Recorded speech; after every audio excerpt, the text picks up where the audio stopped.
Welcome to another Vixa Vaughn romance audiobook. We're excited to have you join us. Whether you're into second chance romance, enemies to lovers, fake marriage, or any other trope, Vixa Vaughn offers you the chance to escape into stories that will carry you away into heart-pounding romance and gripping characters. While we want to get you the full experience, some parts of this audiobook are abridged to stay abreast of YouTube's community guidelines. If you want the full experience, you can always head to Vixa Vaughn Romance and use code VIXA40 to get the unabridged version of this audiobook for 40% off. Now sit back and enjoy the show.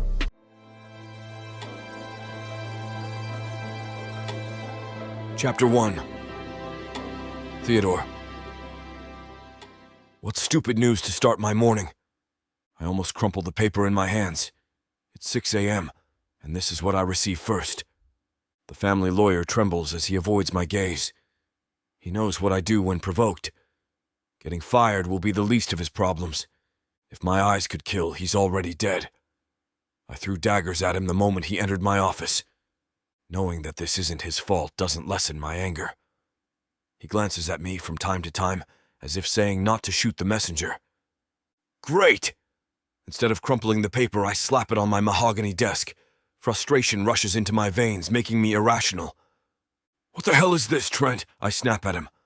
A letter from your grandmother, sir, he answers. I know this is a letter from my grandmother. What the hell is this? I enunciate every word. Sir. The lawyer licks his lips nervously. A letter stating that you need to get married before your 30th birthday so you can inherit the company. A muscle ticks in my jaw and blood rushes to my face. Of course, I'm aware what this letter means. I take a deep breath to calm down. My eyes survey the letter once more, and they stick to my brother's name. Arthur. I can't have him inherit this company, or all my hard work will go to waste. Also, why the hell do I have to get married for the inheritance anyway? I, Theodore, made this company rise to this height. We're at the top because of me. The company's name spread far and wide because of me. Forbes named me the new Wolf of Wall Street. People call me the poster boy of the new generation of successful men. Why the hell do I have to go through this nonsense sadly? It's an order from my grandmother, the matriarch of the Rothchild family, the be-all and end-all of the family. Whatever she says is the law. I can't believe my grandmother is doing this, I whisper. Sir. Trent straightens his back and stares at me. It looks like the mention of my grandmother gave him confidence. I glare at him. What? I ask, annoyed. Sir, I suggest that you heed your grandmother's orders. She's very stubborn. If she wants to do something, she'll do it however she wants it. He hesitates to say. He sighs. She's going to give the company to Arthur if you refuse. She places great importance on family. I frown. The madam worries about you and... He clears his throat while he shifts uncomfortably in his seat. Your personal affairs. His left knee trembles and he grips it hard to stop it. Dish it out, I snarl at him. Say it. She's worried that you're focusing so much on your career and you have no time to make a family. His bloodless face shows how incapable he is in handling his position as a lawyer for my family. Perhaps I should reassess his skills and knowledge to see if he still fits the criteria.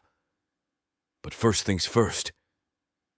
It's none of her business, I growl in annoyance. Why is my relationship with anyone my grandma's concerned? Women come and go in my life. They're just temporary and only satisfy my desires. The women I associate with are those greedy gold diggers aiming to be the next Mrs. Rothchild. I find them easier to handle. A diamond or a bank card is enough to pay for emotional damages upon breakup, but I doubt there are any emotions involved. They all crave the same things: fame, money, and power. Such combinations make people heady with greed. Do you know how it's like to be a Rothchild? I ask sarcastically. I don't have any faith in relationships. Null. No one has come close to my heart. Sir, probably since I've worked in your family for almost a decade now. But I'm not one, so I don't know the exact situation, he says. You can't trust anyone. People always want something from you, and as soon as they get it, if at all, they disappear without a trace, I say, tapping my fingers on the table. He stays silent. The shaking of his leg intensifies. My grandma doesn't know this, or she pretends the opposite, I say to him. Then I stand up and circle my table, walking in front of him. Trent, I trust you know I'm the one running this company, right? There's a veiled threat in my voice. I don't want this conversation of ours to reach the ears of others. He nods vehemently. I'm the one who signs your hefty paycheck. You make what? More than $1 million a year? I raise my brows. You have 3 children. Congratulations on that, I continue, not bothering to wait for his response.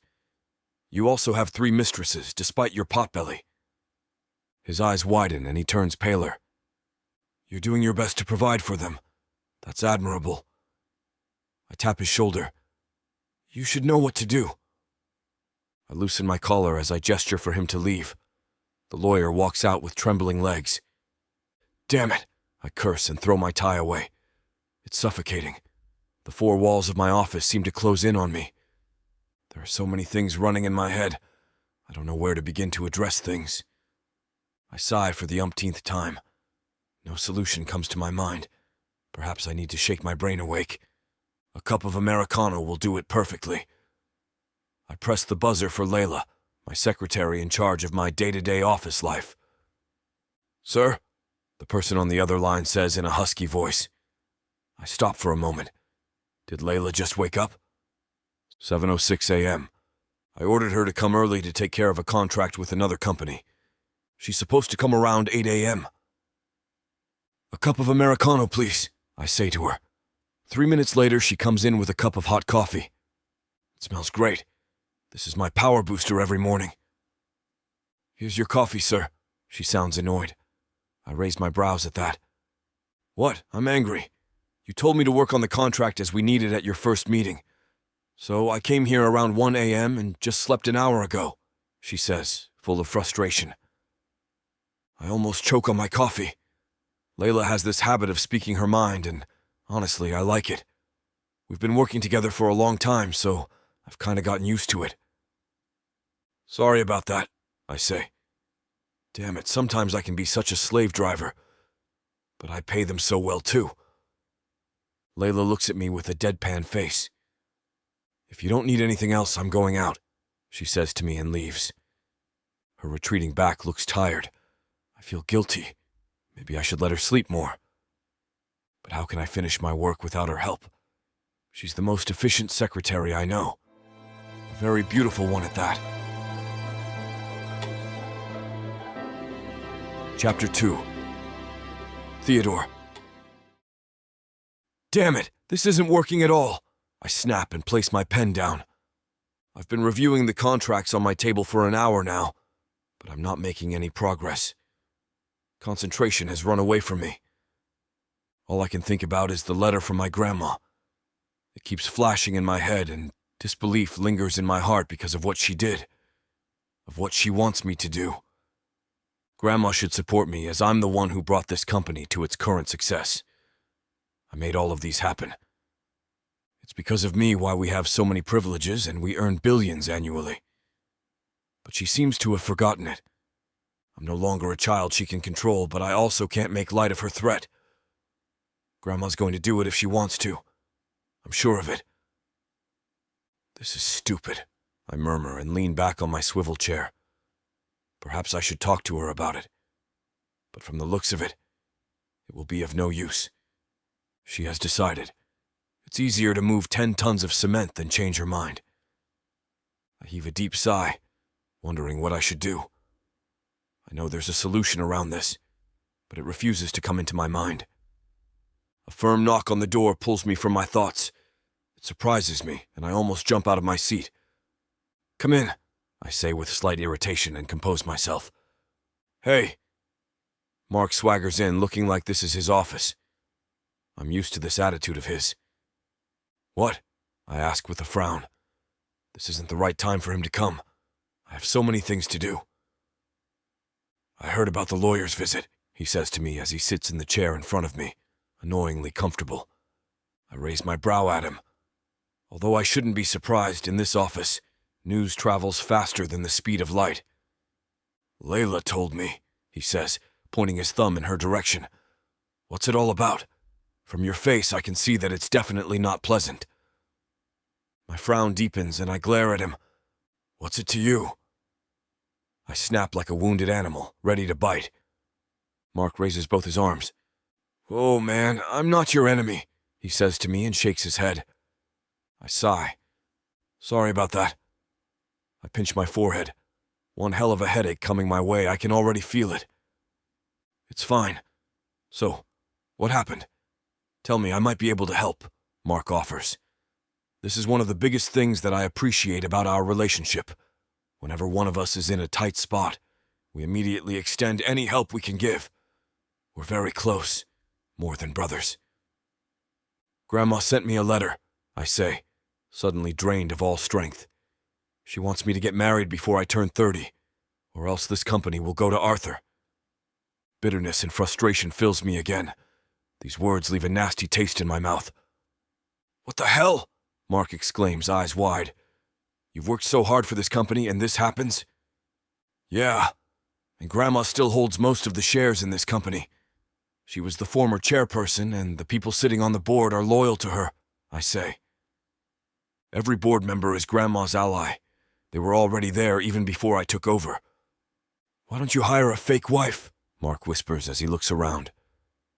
There are many ladies you can hire. They'll fall all over their feet to be your fake wife. Okay. First of all, settle down, Billy the Kid. No one can hear you in this office. Second of all, what kind of stupid suggestion is that? Do you think it's that easy? My lips curve in disdain.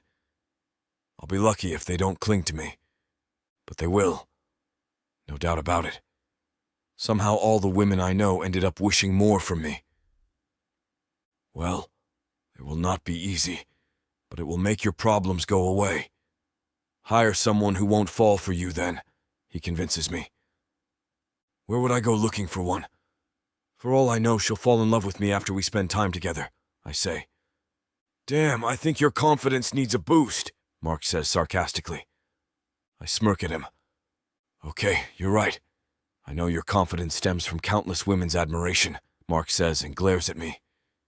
You're one of New York's top 3 most handsome bachelors. He sounds bitter. A chuckle escapes my lips. Mark laughs too. I may not be as handsome as you, but I'm popular. I can help you look for women, he says. I shake my head. If I leave it to you, what kind of woman will it be? If I'm going to do this, I better write a criterion. What? Are you crazy? There's no need for that. Mark exclaims, then pauses, perplexed. Wait, so you're in? Yes, and since she's going to be my wife, albeit a fake one, this woman shouldn't be ordinary, I say to him as I grab a piece of paper. You need a wife soon. We don't have time to look for a woman from your criterion, Mark reminds me. I nod my head, but my hands are already scrawling and filling the whole paper in a matter of minutes. Beautiful, healthy, kind, smart, cheerful, innocent, confident. The list goes on. Are you looking for a saint or a goddess? Mark grimaces. That's a lot for a fake wife. How are we going to find someone like that in such a short time frame? Have you lost your mind? I can hear the unspoken question from him. I shrug my shoulders. Are you going to help me or not? I challenge him. Listen, this is basically impossible. A knock on the door breaks our conversation. It opens, and Layla comes in. She walks in with grace, innocence, and seduction all rolled into one. Realization dawns on me. Is it even possible? She changed her clothes from earlier. The pantsuit fits her body, and her legs go on for miles. She's only wearing simple makeup, but it makes her even more dazzling. Her brown eyes speak of intelligence and confidence. Why do I feel like she fits the criteria I made? These are the files you asked from me, Mr. Rothchild, she says, and places a neat folder in front of me, absolutely unaware of where my thoughts are heading. Thank you, I reply. Layla nods and turns around when Mark stops her. Don't go yet, Mark hurriedly says. Layla looks at me questioningly, Why don't you ask her? She's perfect. Mark's full of excitement. Look at her. And your grandma likes her too. Damn, he's totally reading my mind right now. And I think she's perfect too. A frown mars her perfect face. Screw it. Layla, will you be my fake wife? I blurt out. My heart races a mile a minute, wishing that she'll say what I want and need to hear. Chapter 3. Layla. Oh my God, is Theodore insane? Laughter explodes from me. My shoulders are shaking, and tears form at the sides of my eyes. God, this is so funny. Is he making a joke? There's no way that this will ever happen. I mean, Theodore Rothchild asking me to be his fake wife? No way. Oh God, this is such an incredulous joke. Anyway, I won't ever dare to marry him. I don't even want to touch the edge of his fingers. He's a plague I must avoid. The man who makes my life so miserable that I question my existence. Theodore Rothchild is a nightmare I want to wake up from, but can't. Not yet. To be exact, he's a nightmare dressed in a daydream. What's so funny? He asks me. Theodore stiffens, and Mark looks at me with shock. I find you funny, I say as I calm down. This is a good joke. I'm not joking, Theodore says in a hard voice. I'll say it once more. I want you to be my wife. A fake wife. He enunciates the last words. I stop and let it sink into me. He's serious? What the hell is happening here? No way, I answer decisively. There's no way that it's ever going to happen. Aren't you going to ask why first? Theodore frowns. Yeah, why are you being so pushy? No need. This is none of my business, I say to Theodore as I shake my head, slowly backing away from his desk towards the door. I don't care what he does with his life. This is what my grandma wants. She said that I have to get married before I turn 30, or else the company will go to Arthur. He hurriedly explains. I stop in my tracks. This is the first time I've seen him with an imploring gaze. It stupefies me. That is more of the reason I won't lie. It's the madam, your grandma. You're asking me to lie to, I say, stiffening. His actions differ from the Theodore I know. The Theodore in front of me has this soft expression on his face. He looks freaking gentle, adding a tender touch to his manliness. It makes me tense because if this continues, I'm certain my heart will be in danger. This attraction will not happen, should not happen, so I push it to the back of my mind and place his mistreatment of me at the forefront.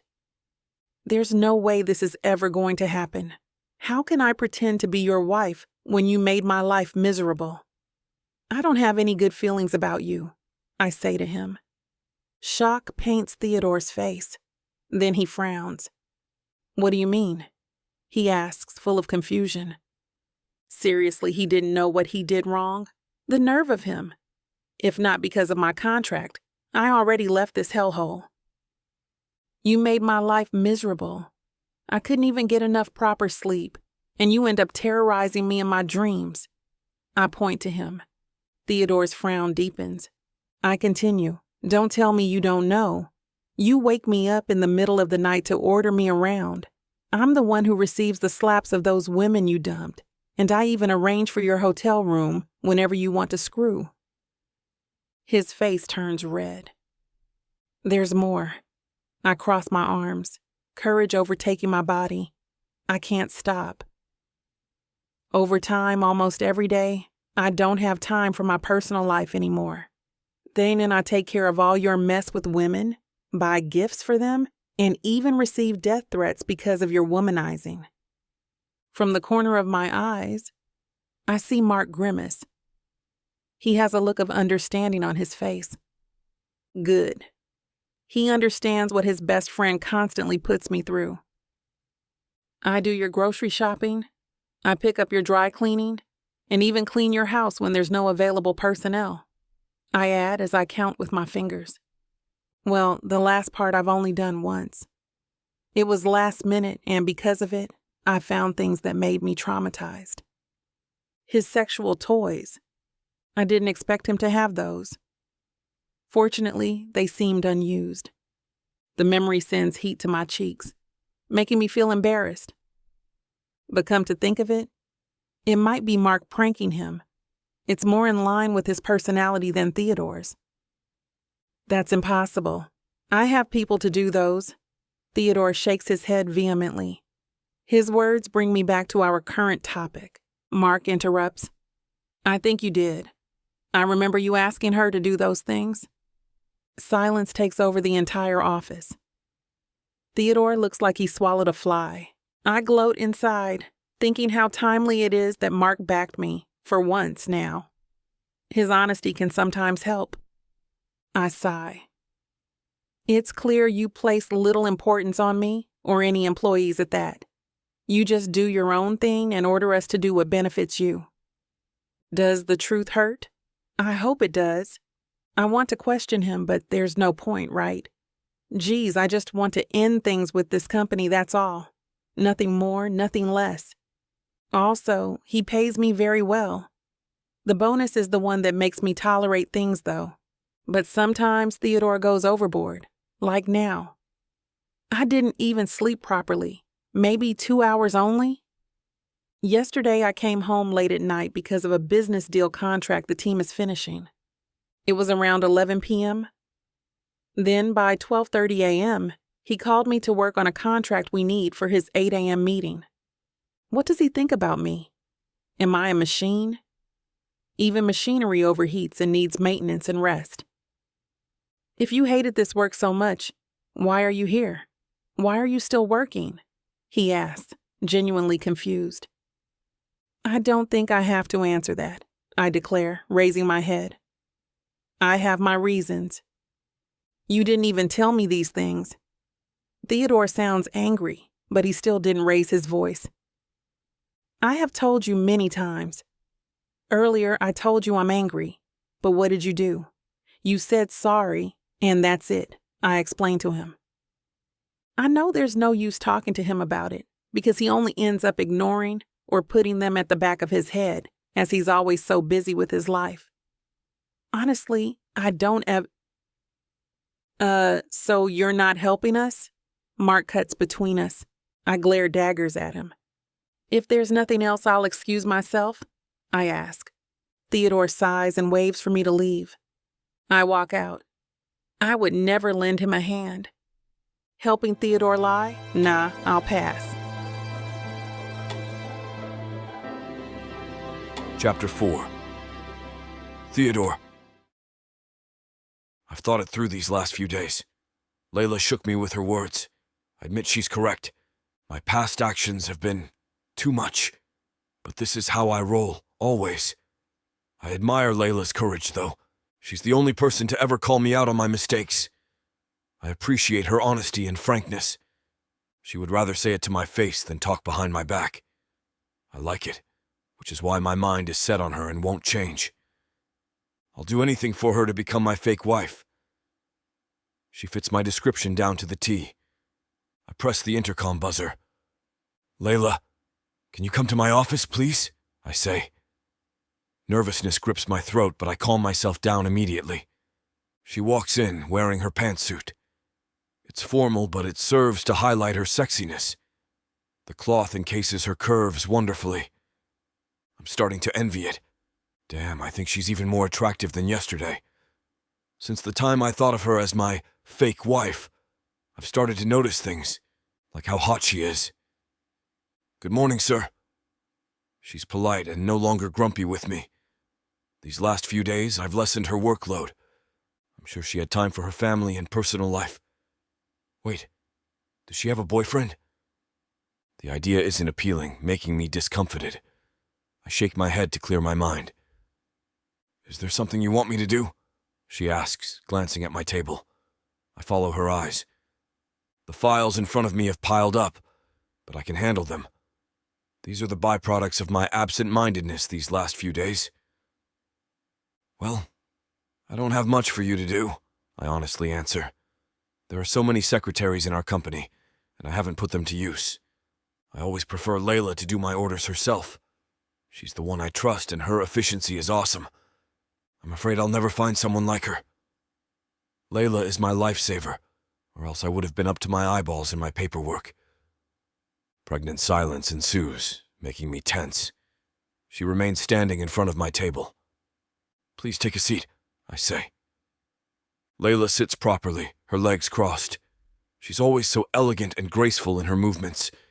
She remains silent, waiting for me to open my mouth. Her face is unreadable, and she seems to be deadly serious. I need your help, I start and take a deep breath. Layla sighs and opens her mouth, but I raise my hand. Don't speak yet. I know you'll only say no, I interrupt. Let me explain it to you. Okay, she replies. I'm glad she's giving me her time. Her eyes stare at me, and they seem to be piercing deeply. Her dark browns are searching for something and seems to be reading my soul. I have a proposition, I say. This is tougher than any deals I've worked on. Please be my fake wife. She's about to open her mouth again, but I raise my hand again. Please pretend that you're hearing this the first time, I implore. Grandmother wants me to get married before I turn 30, and you're the best person for it. Why? She asks calmly. This time there's no jeering in her eyes. You fit the role perfectly, and she already likes you, I tell her. We can get married 2 months before I turn 30 if you agree. Then we'll get a divorce after a year. Do you think it's that easy to pretend to your grandma? She might be old, but she's goddamn smart and wise, Layla says, and shakes her head. You have to be more convincing than that. That's why I chose you. I clench my palms. You're someone my grandma likes, and she won't think you're lying to her. That's the exact reason I don't want to do this, Layla emotionally says. Your grandma helped me a lot, more than an employer does. I know. She's doing this for the company. I grit my teeth. She wants it to stay within the family. If I can't fulfill her wish, this company will go to my brother, Arthur. And God knows what he'll do with it, I explain to her. Finally, I see a glimpse of hesitance on her face. Layla cares for this company, and she knows what will happen if my younger brother leads. His character isn't a big secret. Almost everyone in the company knows what kind of person he is. If he leads, it will be the company's downfall. He won't be a good leader, and will be a poor choice. Seeing that she's wavering on her decision, I grab the chance. We can just get divorced, you know? We only have to act when Grandma's around, and we just have to make sure that nobody finds out. I whisper like the devil. She'll be happy. The company will be safe, and I'm going to release you from your employment contract after 6 months without penalty, I add. I'll give you the best recommendations so you can find a job immediately. Layla bites her lips, contemplating. She looks like she's in between a rock and a hard place. I understand her, but I stay silent, letting her think it through. Your brother, he can't take the lead, she whispers. I thought about it last time. He's not the right fit. Yes, I nod my head. Now we're getting somewhere. It will be bad if he becomes the next CEO. Everyone might lose their jobs. This company will crumble, and all your hard work and the employees will be nothing, she adds. She looks worried. Please say yes. It's like I'm hanging on a rope, waiting for the final judgment. If she cuts the rope, I'm going to fall into the abyss, but if she grabs it, I'll be safe. I agree to being your fake wife. Holy crap! Those are the best words I've heard my whole life. Thank you! Chapter 5. Layla. Our conversation earlier is still running in my head. I said yes to his offer, but I don't know if I did the right thing. Is it going to be the best mistake of my life? Will it even change anything? I have absolutely no idea. There's only one thing for sure. The mention of Arthur is a bad omen. He's my mind changer. Theodore told me days ago, but I ignored it as I was angry and frustrated with him. I've realized that I couldn't just look on as the company who employed me, when I have nothing to my name, is on the verge of crumbling down. Who would? Theodore might be a slave driver type of boss, but it's not the company's fault. I take a deep sigh, thinking I should just think of the benefits of this deal. It will be easier for me to stomach. The intercom sound grabs my attention. Ugh, what is it this time? Somehow I dread going inside. Because of this wife scenario we've been grappling with, strange ideas have been popping into my head. For example, I have now noticed that Theodore is oozing with sex appeal. He was handsome before, but his appeal has grown somehow. Theodore Rothchild is smoking hot, and it's not a good thing for me. I straighten my back and walk to his office, but before I can knock, he calls me in. "Come in," Theodore says. He leans on the sofa while reading a file. He has a languid air about him, which is very different from his usual ruthless beast in the boardroom attitude. "Sir?" I ask, feeling breathless. Things are already changing between us, and I can't let this continue. "Let's have dinner tonight. I'll get us a private table in New Diamond," he says to me as he places the file down. "I need to finalize our contract, and you have to sign." A contract? Wow, Theodore has thought this through. But maybe I can also use this to my advantage. "What time?" "Tonight at 7:30 p.m. Are you free?" "Sure, I'll see you there." I turn and leave. Tonight will be a momentous event. Before I walk into the restaurant, I make my way to the powder room first. I can't look like something the cat dragged in. Even though this isn't a date, I have to make sure I look my best as I'm with Theodore Rothchild. Okay, I'll admit it. I'm a bit nervous too. Dates for me don't come easy for me because of my busy schedule. So I rarely go out with a man. Wait, what? This is not a date. I brainwash my mind, repeatedly telling myself this is a business contract. Just a business contract. A deal, not a romantic date, even though I keep thinking it's along those lines. Oh God. I slap myself lightly in frustration. This isn't a date. Stop it. I don't know what the hell's wrong with me. Why am I freaking out? I look in the mirror to focus on fixing myself instead of these weird lingering thoughts, and I see my reflection. I guess I clean up pretty well. The thought makes me smile. Perfect, I say to myself as I rub my hand along my pearl necklace. My favorite nude dress hugs all the curves in my body. The long sleeves give it a conservative look. At the same time, the off-shoulder style reveals my sexy collarbone. I love the simplistic design, paired with my pearl necklace and silver shoes. I just left my hair as is since I always have it tied up in the office. I walk out of the powder room and sashay into the restaurant. I'm still nervous, but I like to think that my body exudes confidence and grace. People turn my way, but I ignore them because my eyes seek out Theodore. A woman approaches and asks me if I have a reservation. "Theodore Rothchild," I say to her. She smiles and leads me to a private room. A private room. The thought makes me tense. "Good evening." As soon as I enter, I hear his deep, husky voice. From the corner of my eyes, I see him. "I was watching the skyline while waiting for you, but I have to say you're even more fascinating," Theodore says. Is he flirting? Hang on, I can't get carried away. "Let's just get to the point," I say tersely. Theodore chuckles. "Maybe we should have dinner first? I hope you don't mind, I already ordered." He presses a button under the table and the door opens. Waiter after waiter enter, pushing food trolleys. "That's a lot," I comment. Theodore shrugs.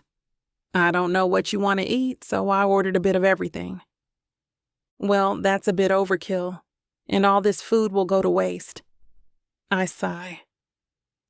"I'll just have chocolate millefeuille for dessert," I say. Then steak and Caesar salad. "The same for me." Theodore addresses a waiter. We eat in silence, but he tries to speak to me from time to time. but I only answer when it's necessary or relevant to our deal. I'm too tense to entertain anything else. I'm finished, I say as I wipe my mouth with the table napkin. Me too. Theodore mirrors my gestures. I glance at his plate. It's barely eaten. Huh? So I drafted a contract, Theodore says as hands me his tablet. We can make any necessary changes now, he adds. I take it and begin going through the details. After 10 minutes, I hand it back. I'm satisfied with it, I confirm. You don't want to add or negotiate anything? Theodore asks. Nothing for me to add. I stop for a moment when an issue pops in my head.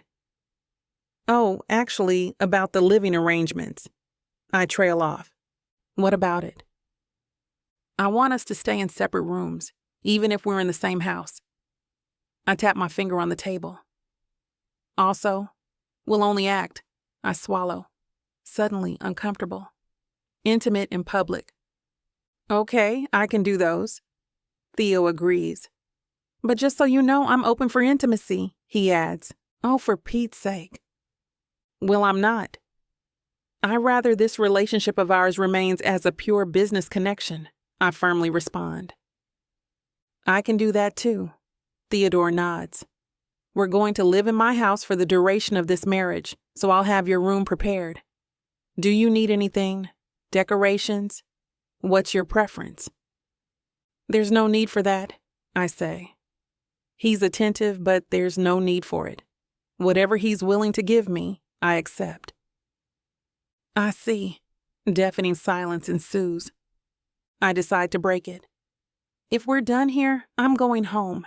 Just email me a copy of the contract, I'll sign it, and send it back to you. Good? I say. Theodore nods, we gather our things, and we walk out of the restaurant together. It feels awkward, but strangely right at the same time. I couldn't explain it, but I can't dwell on it right now. I just hope things will go smoothly. Chapter 6. Layla. So, I guess I'm really doing it, huh? After Theo drove me home last night, I couldn't stop thinking about our little agreement. Thanks to that, I didn't get any sleep whatsoever. And now the sun is up, I'm on my way to work, having the worst case of buyer's remorse, or whatever you call the regret after agreeing to this kind of situation. Not that many people do this. The reason I endure being with Theodore Rothchild is the thought that one day I'll finally be free of the bastard. However, because of the deal where I have to play as his pretend wife, that freedom might take longer than I had originally planned. Not only that, but I'll also be fooling his sweet, sweet grandmother. However, what choice do I have? Despite my boss, I have great friends here in the company whom I'll totally miss if I resign. And if I refuse Theo's offer, Arthur might already be in position before I leave. Worst case scenario, I'll be leaving all those wonderful friends I've made into the not very capable hands of Arthur Rothchild. If I meet up with them at some point after I leave and have to listen to how miserable they are, I won't be able to live with myself knowing that I could have done something to prevent that. But I was just too selfish to accept Theo's offer. Sighing, I arrive at my space, which is just a small, enclosed cubicle. Sitting down, I'm ready to face the day. I open my computer and freshen up my makeup while I wait for the system to load. It didn't take long when I suddenly hear the familiar ping of my email. It's the ping I set for Theo's company-wide messages. Like memos. Frowning, I glance at the clock by my desk and see it's too early for Theo to be giving any announcements or notices to everyone. Me, I'm more than used to being bothered no matter the time of day. So this is strange. I open the message, and the compact powder I've been holding clatters to the ground. Subject: You are all invited. To the entire staff of Rothchild Hotels and Restaurants, I would like to announce my upcoming nuptials to our very own Miss Layla Campbell. You are all invited to the engagement party that will take place in a week. Best, Theodore Rothchild, CEO. Below the text are details as to when and where the engagement party will be held. My eyes widen and my jaw drops. It takes everything in me to not stand up from my desk and storm Theo's office, which will probably cause a scene and ruin our ruse even before it starts. So what do you think? The voice of the man I really want to strangle right now hovers around my cubicle. I look up with narrowed eyes at Theo, who's leaning casually against the door, as if there's nothing wrong with the world. Well, newsflash, buddy, because of the email you sent all over the company, everything's wrong with the world.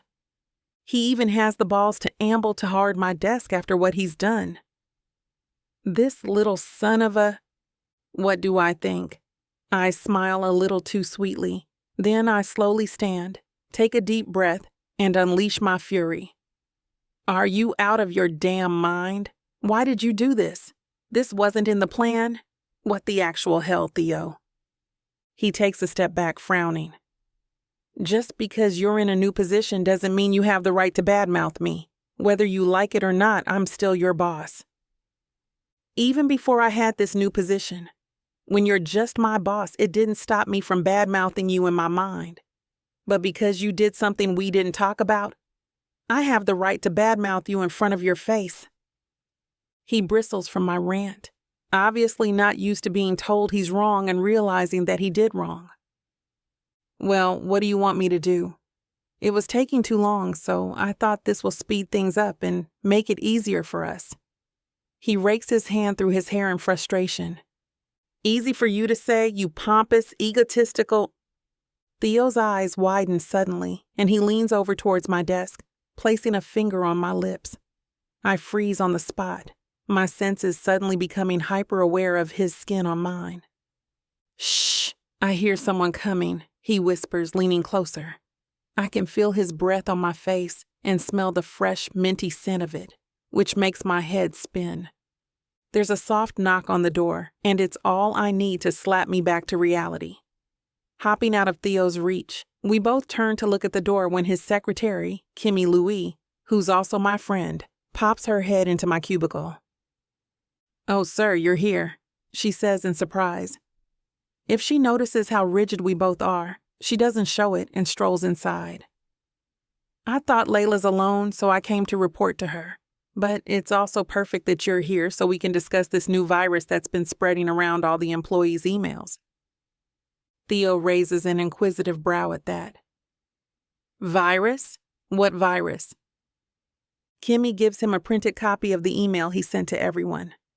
I haven't done any investigations yet since I want to run this by you first. I think there's either a virus or a hacker that sent this email to everyone in the company. When Theo scowls, I resist the urge to laugh. It's just so funny that the announcement he's so proud to send, without my permission, is actually being treated as a virus or a prank from a hacker. Shaking his head, he returns the print to Kimmy. No, Miss Louie, I assure you that this email is legitimately from me. I can prove it by telling you myself that yes, Layla and I are getting married. Kimmy freezes in place after that, her eyes skating between Theo and me. Oh, I see. She glances at me, her eyes silently yelling. Why didn't you tell me a thing, you hoe? I'll go inform the others of the email's validity then. Theo shakes his head again. No, we'll do it. Just send a note to everyone to meet us in conference room A in 5 minutes. This won't take long. Still looking at me with that, you are so gonna get it later look in her eyes. Kimmy nods her head and walks out, closing the door behind her. Giving the same look at Theo, I compose myself before we head out, walking silently towards the meeting room. As we arrive, nerves begin to wriggle inside my gut as I try and think of all the things my coworkers are probably thinking. Mainly that I got my job because I have a relationship with the boss or something of the sort. However, as Theo announces that the email's real, we were met with an awkward silence, quickly followed by deafening cries of cheers and congratulations from everyone. Turning to me, Theo gives me a wry grin. Well, that went way better than I thought it would. Shaking my head, I can't help but agree with him. Yep, you and me both. Chapter 7. Theodore. It's been a week since I sent the email containing the details of my engagement with Layla. The email that everyone thought was either a virus or a stupid prank. Personally, I don't care how the rest of the employees took the news since it's none of their business. I only really care about Layla. Well, only because she's the key player in this whole deal. Aside from me, of course. And since our announcement, there's been no change in our relationship. Behind the closed doors of my office, our boss-employee relationship remains intact. Well, not really that intact. She's sassier now that she knows I can't afford to fire her without breaking our deal in the process. Not that I'd fire her for that. In fact, I find myself seeking her Spitfire presence more and more frequently. I actually quite like it. Anyway, to be honest, she doesn't really have anything to lose here since she won't be renewing her employment contract when it ends, and I doubt Arthur can stop her from leaving. Also, I'm pretty sure it's against the law to force an employee to stay, especially when their contract is up.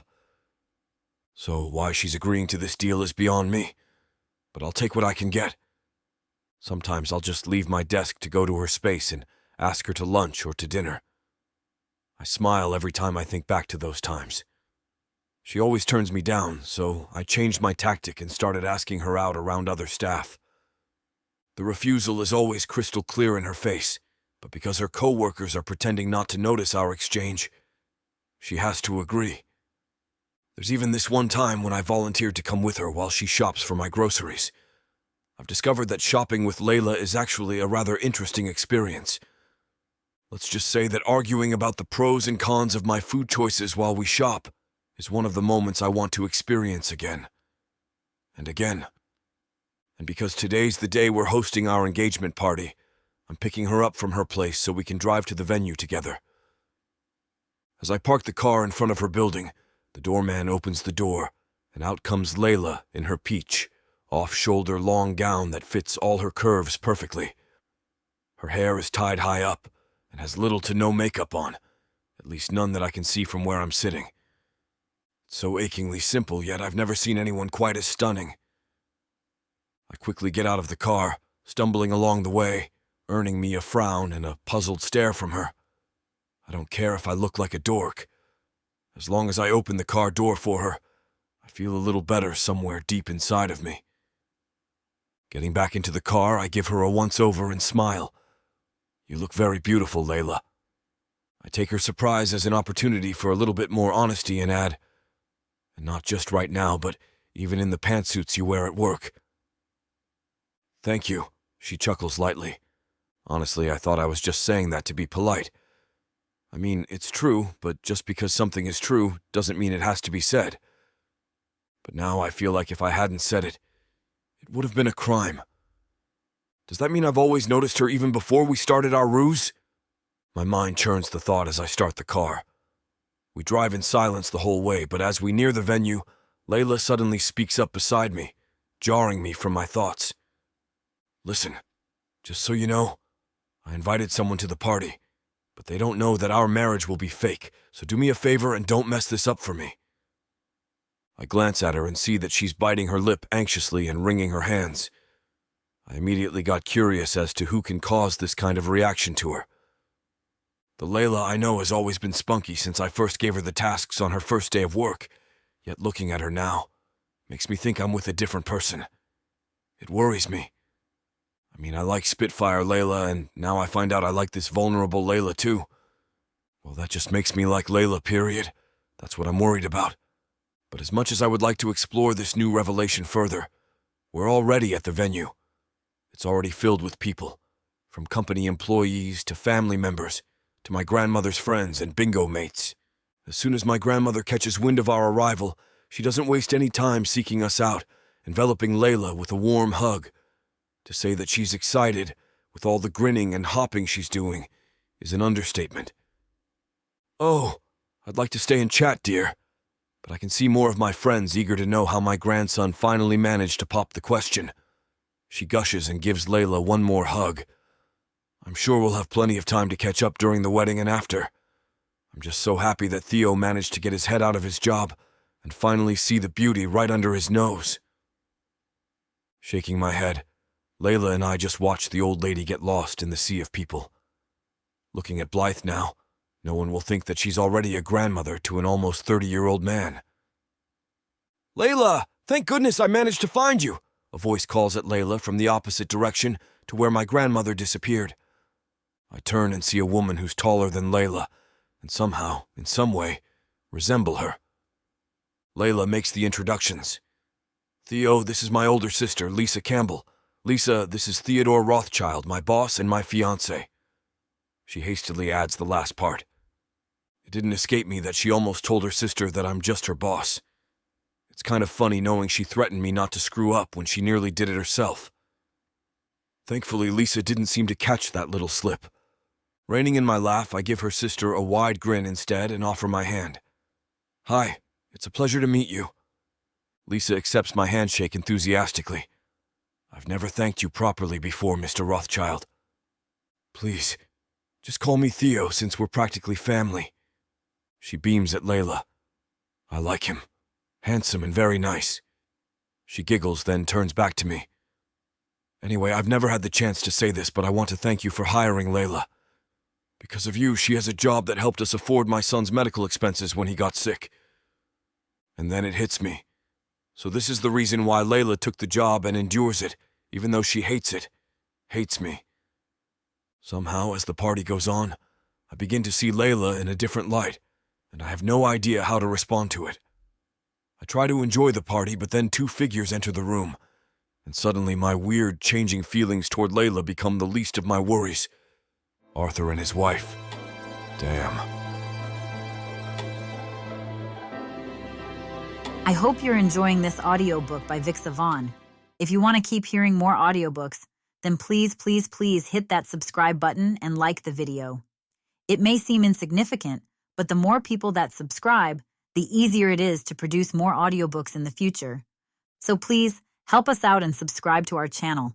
Thank you for listening, and now back to your book.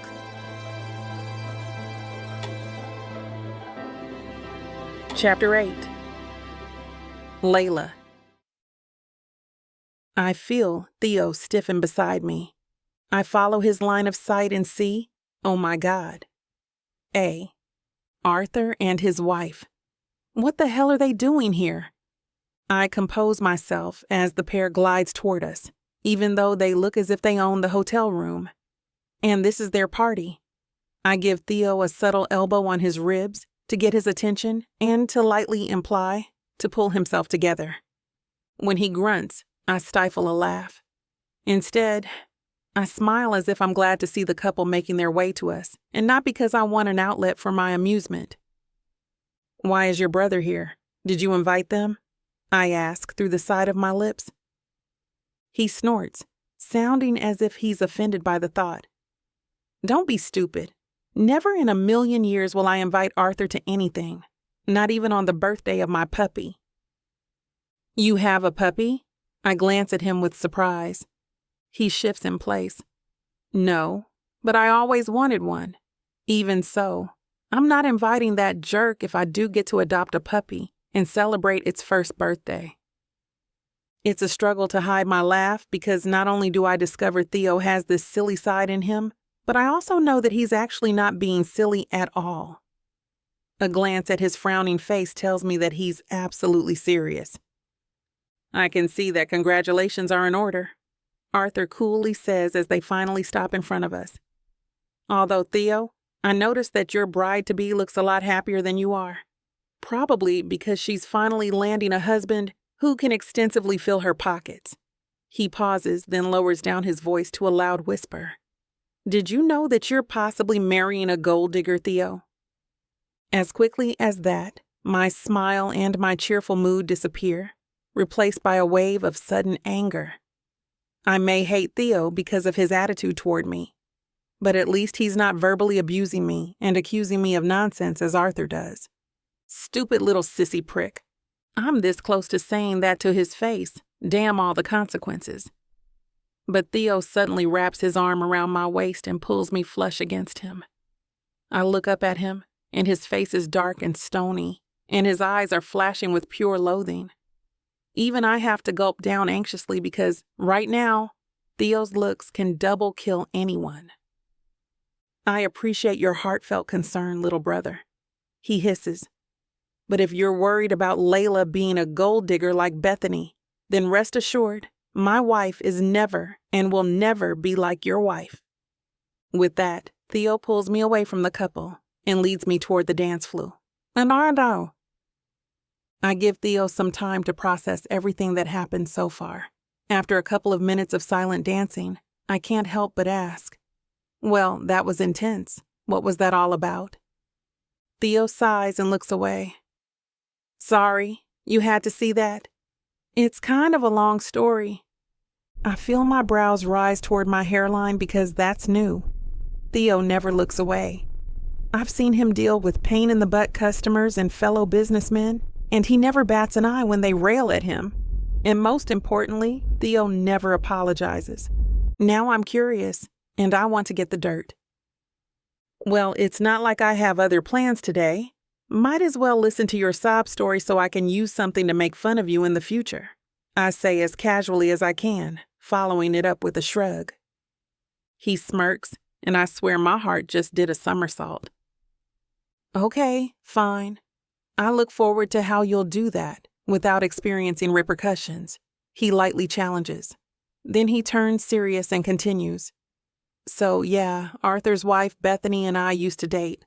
However, when I made no move to propose to her, she broke up with me.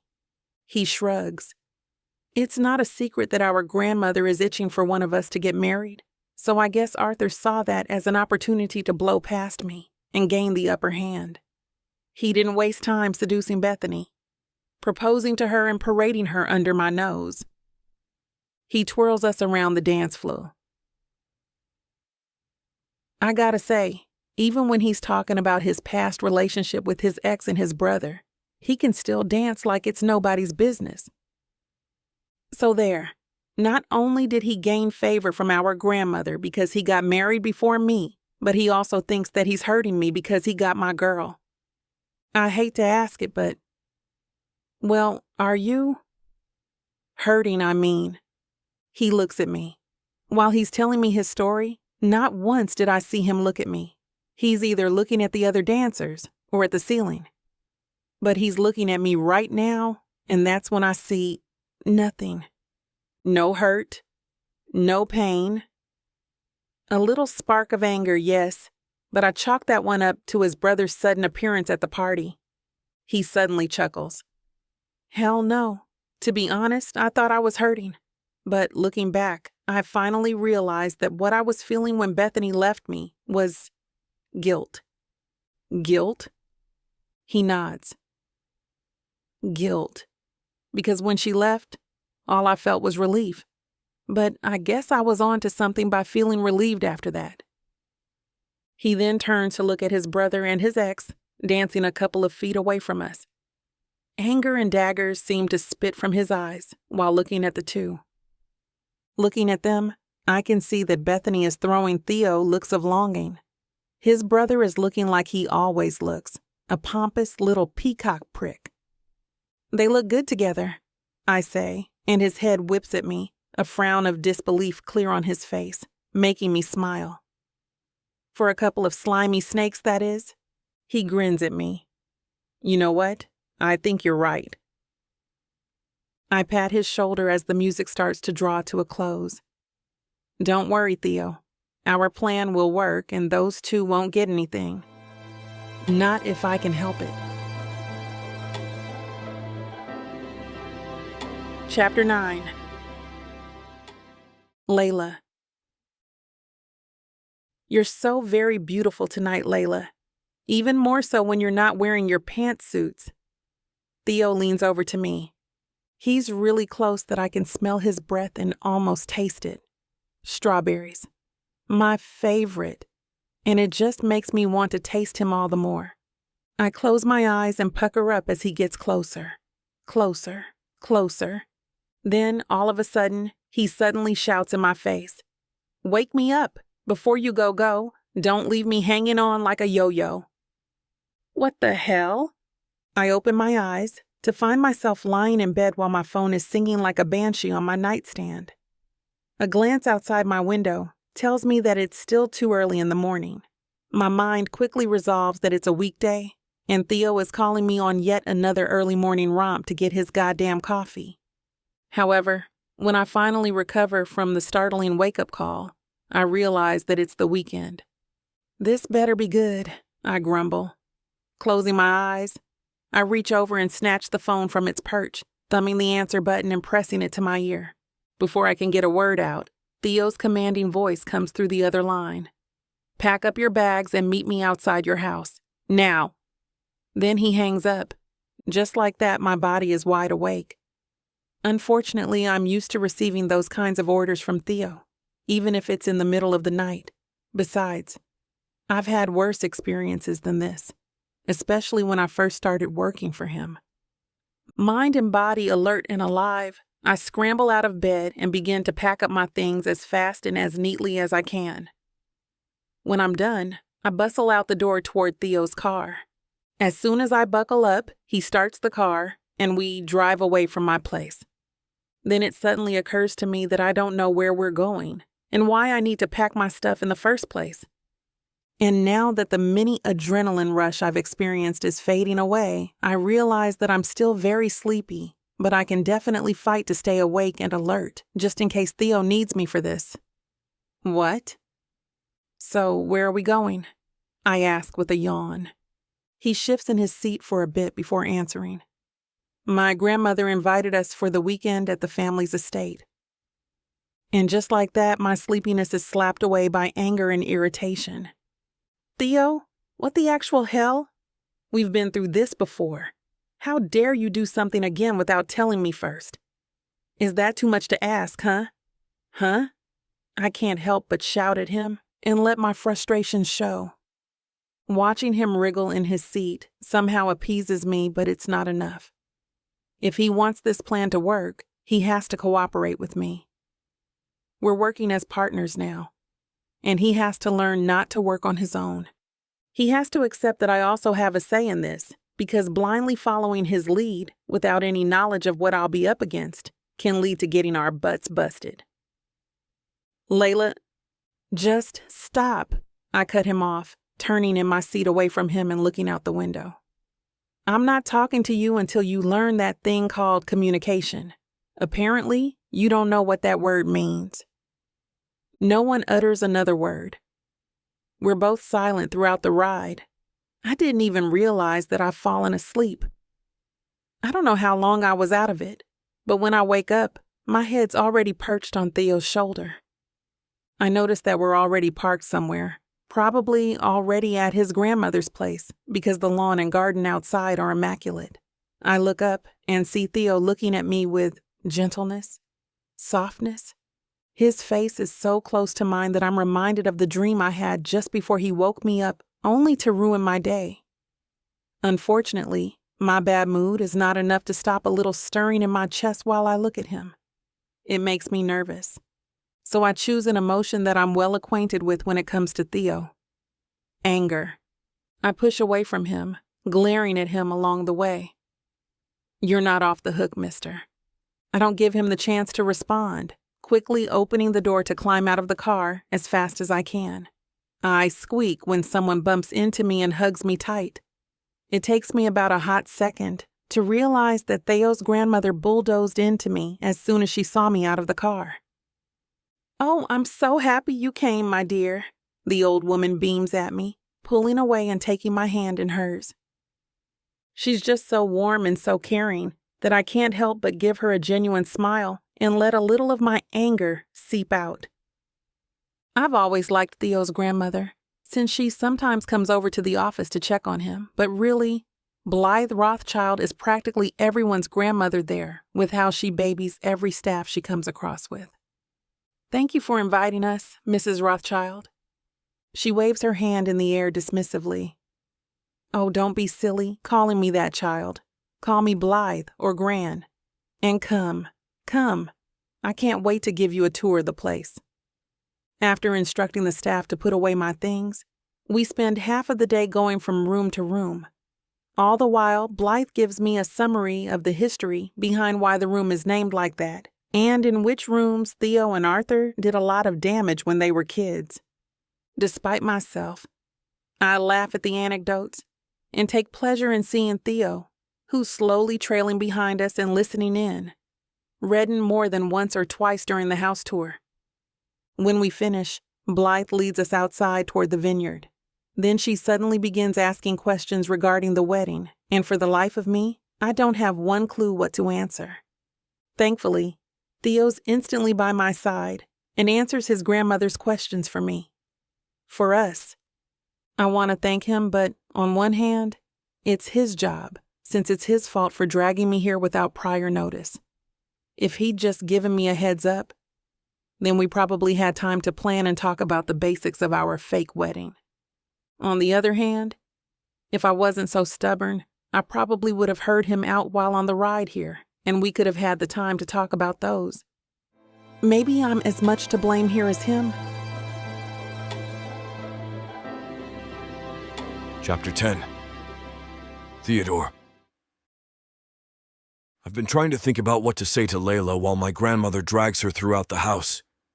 Because I'm not used to apologizing, I rehearse the lines I've been composing over and over in my head only to forget about it.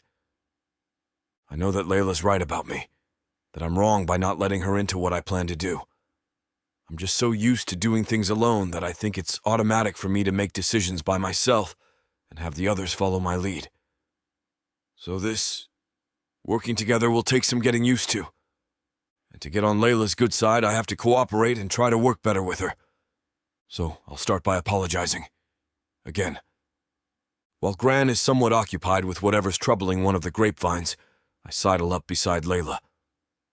"Hey," I whisper. When she didn't so much as glance at me, I sigh.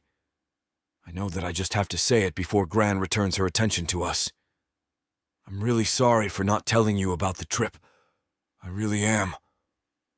Her eyes skitter toward me, and I take that as a good sign, but I find out I was wrong for doing so. I don't want to accept your apology. For the record, I don't even want to talk to you or stand near you.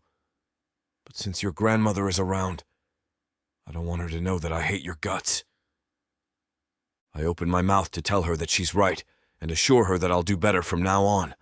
But suddenly, my grandmother pops up beside us like a jack-in-the-box. "Oh, sorry to disturb your talk, lovebirds," she says, grinning, obviously not meaning a single word of it. "But I'm planning to take Layla to see the horses.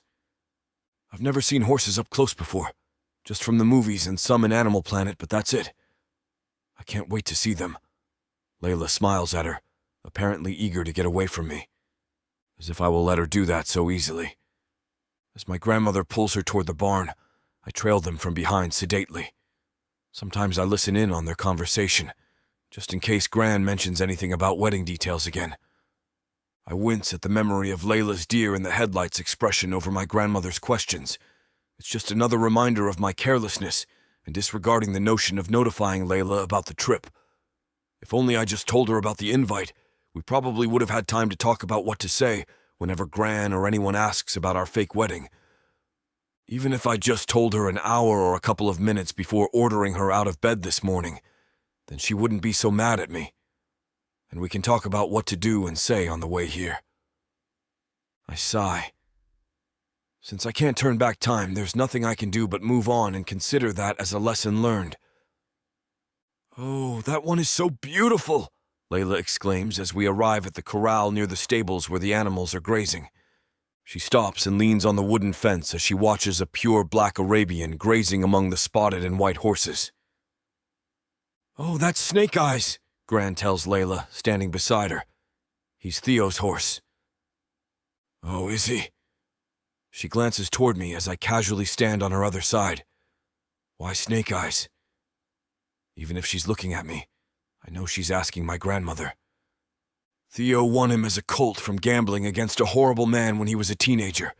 The poor thing's almost beaten to death, and if Theo didn't win the wager, I don't know what will come of the animal. Gran spears me with a stern gaze. I also don't want to think about what he wagered in return for the horse. I grin at her ruefully. It wasn't as bad as you think, Gran, but to spare you the headache, I won't tell you what I offered so that bastard will take me on. Probably hearing the sound of my voice, Snake Eyes' ears perk in our direction before nickering and trotting toward us. Gran sniffs snootily at me, but smiles while staring at the incoming horse. Well, yeah, so it was a game of dice. I don't know how they play it, but Theo won by rolling Snake Eyes. And so, Snake Eyes was born, I finish, reaching out the fence and patting the horse's muzzle. Took a while for you to pull through, huh, boy? But you managed because you're a strong guy, aren't you? Oh, why don't you try riding him, Layla? Gran suggests. I turn to look at Layla only to find her watching me so closely as if studying me. There's no anger in her expression anymore, just mild surprise and curiosity. Not breaking eye contact, she answers my grandmother. I couldn't. I don't know how to ride horses, Gran. Taking this as an opportunity to make peace with her, I offer. I'd be more than happy to teach you. Not waiting for her to make any excuse or protest, I grab her hand and we head toward the stables, whistling for Snake Eyes to follow. While prepping Snake Eyes for riding, I either ignore Layla trying to talk me out of the ride, or I loiter where the stable hands are so she won't be able to protest openly. When I'm starting to feel like I can't avoid her for any longer, Snake Eyes is finally all saddled up, and I find myself riding my horse with Layla sitting in front of me. Suddenly hyper-aware of Layla's body pressing against me, I'm having trouble trying to maneuver Snake Eyes. Thankfully, my horse seems to know his master has stones for brains and leads the way. Either that or he's showing off for his first lady passenger, which is curiously odd. Snake Eyes doesn't really do well with other people, especially Arthur, and he also tried to bite Bethany's hand a few times. Seeing him relax and strut his stuff in front of Layla is definitely new. Oh, you two look so cute up there. My grandmother claps as we trot back to the corral. I lean forward and whisper in her ear. You know, maybe we should show Gran a kiss to convince her further. It's actually unnecessary, however, my body is burning to get a taste of her. Even just a little bit, I will gladly take it. I mean, you can't blame a man for trying. She cants her face toward me. Her cheek is but a breath away from my lips. Probably not noticing how close we are, she frowns before whispering back, Fine, but just a peck on the cheek. And I did say that I'd gladly take anything, even just a little bit. But let's be real, a peck on the cheek won't cut it. So I take her chin by my fingers, tilt her head a little more toward me, and then lean over to capture her lips with mine. And it's just an explosion of flavor and sensations in my system all at once. Although I never meant to kiss her on the cheek, I did mean to kiss her light and easy, just for show.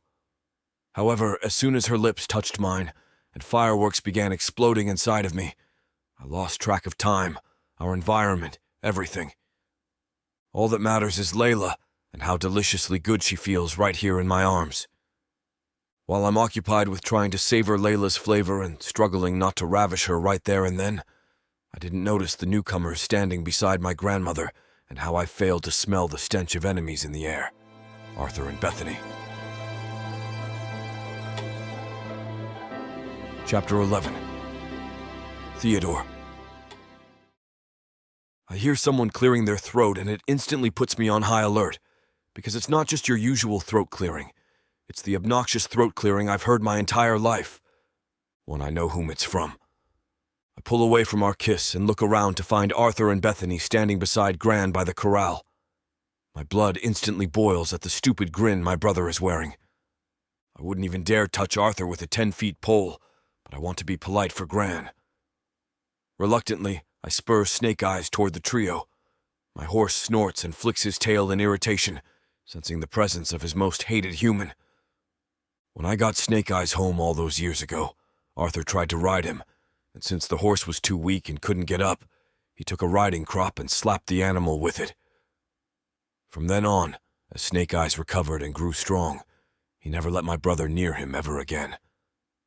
If Arthur doesn't want to get kicked in the balls, he knows not to get near my horse. You guys, I say flatly. Oh, I also invited Arthur and Bethany for the weekend. Gran has the grace to wince, looking back and forth between the four of us, and realizing that might have been a bad idea. I'm sorry, Theo.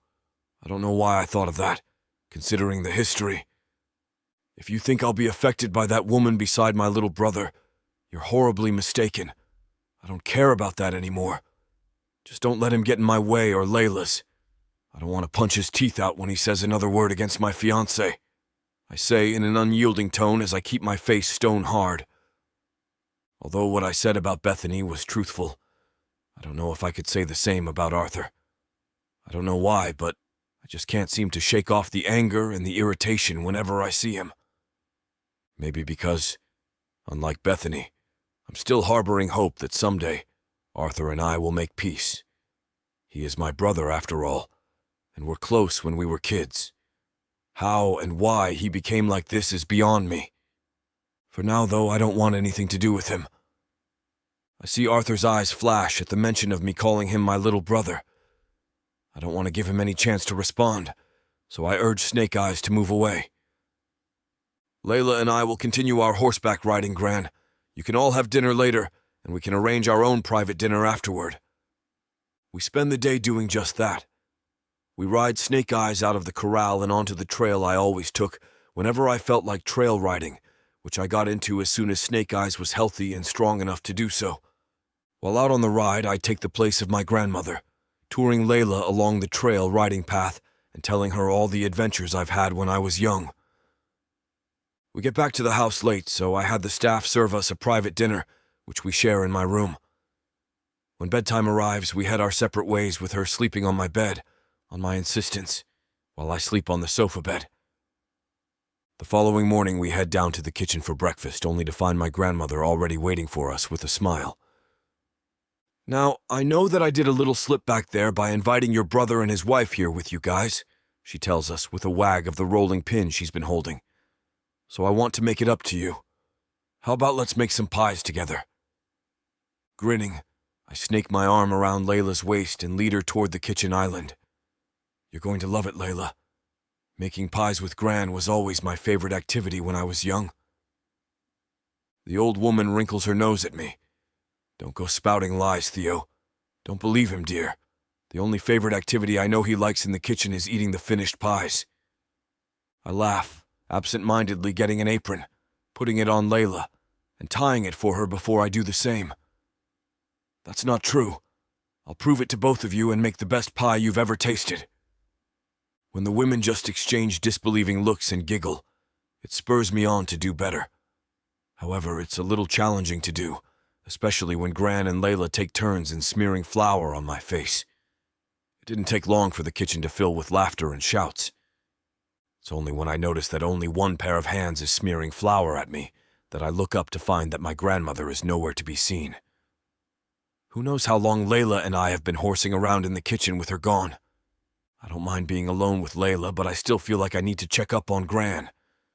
It's not like her to just go out and disappear without saying anything. Hang on a minute here, Layla. I'll just go check on Gran. Make sure not to waste ingredients. We're making pies, not make a mess, I tease her, leaving her laughing in the kitchen as I head toward my grandmother's room. On my way, I bump into Sedgwick, the family butler. Oh, Sir Theo, your grandmother just told me to inform you she'll be taking a nap in her room, and you should finish making the pies. I frown in concern. Is she okay? Sedgwick smiles. The madam will be fine. She's just tired from being anxious and thinking of ways to try to make it up to you and your fiancé from her bumble, as she calls it. I shake my head. I forgot that Gran tends to overthink things.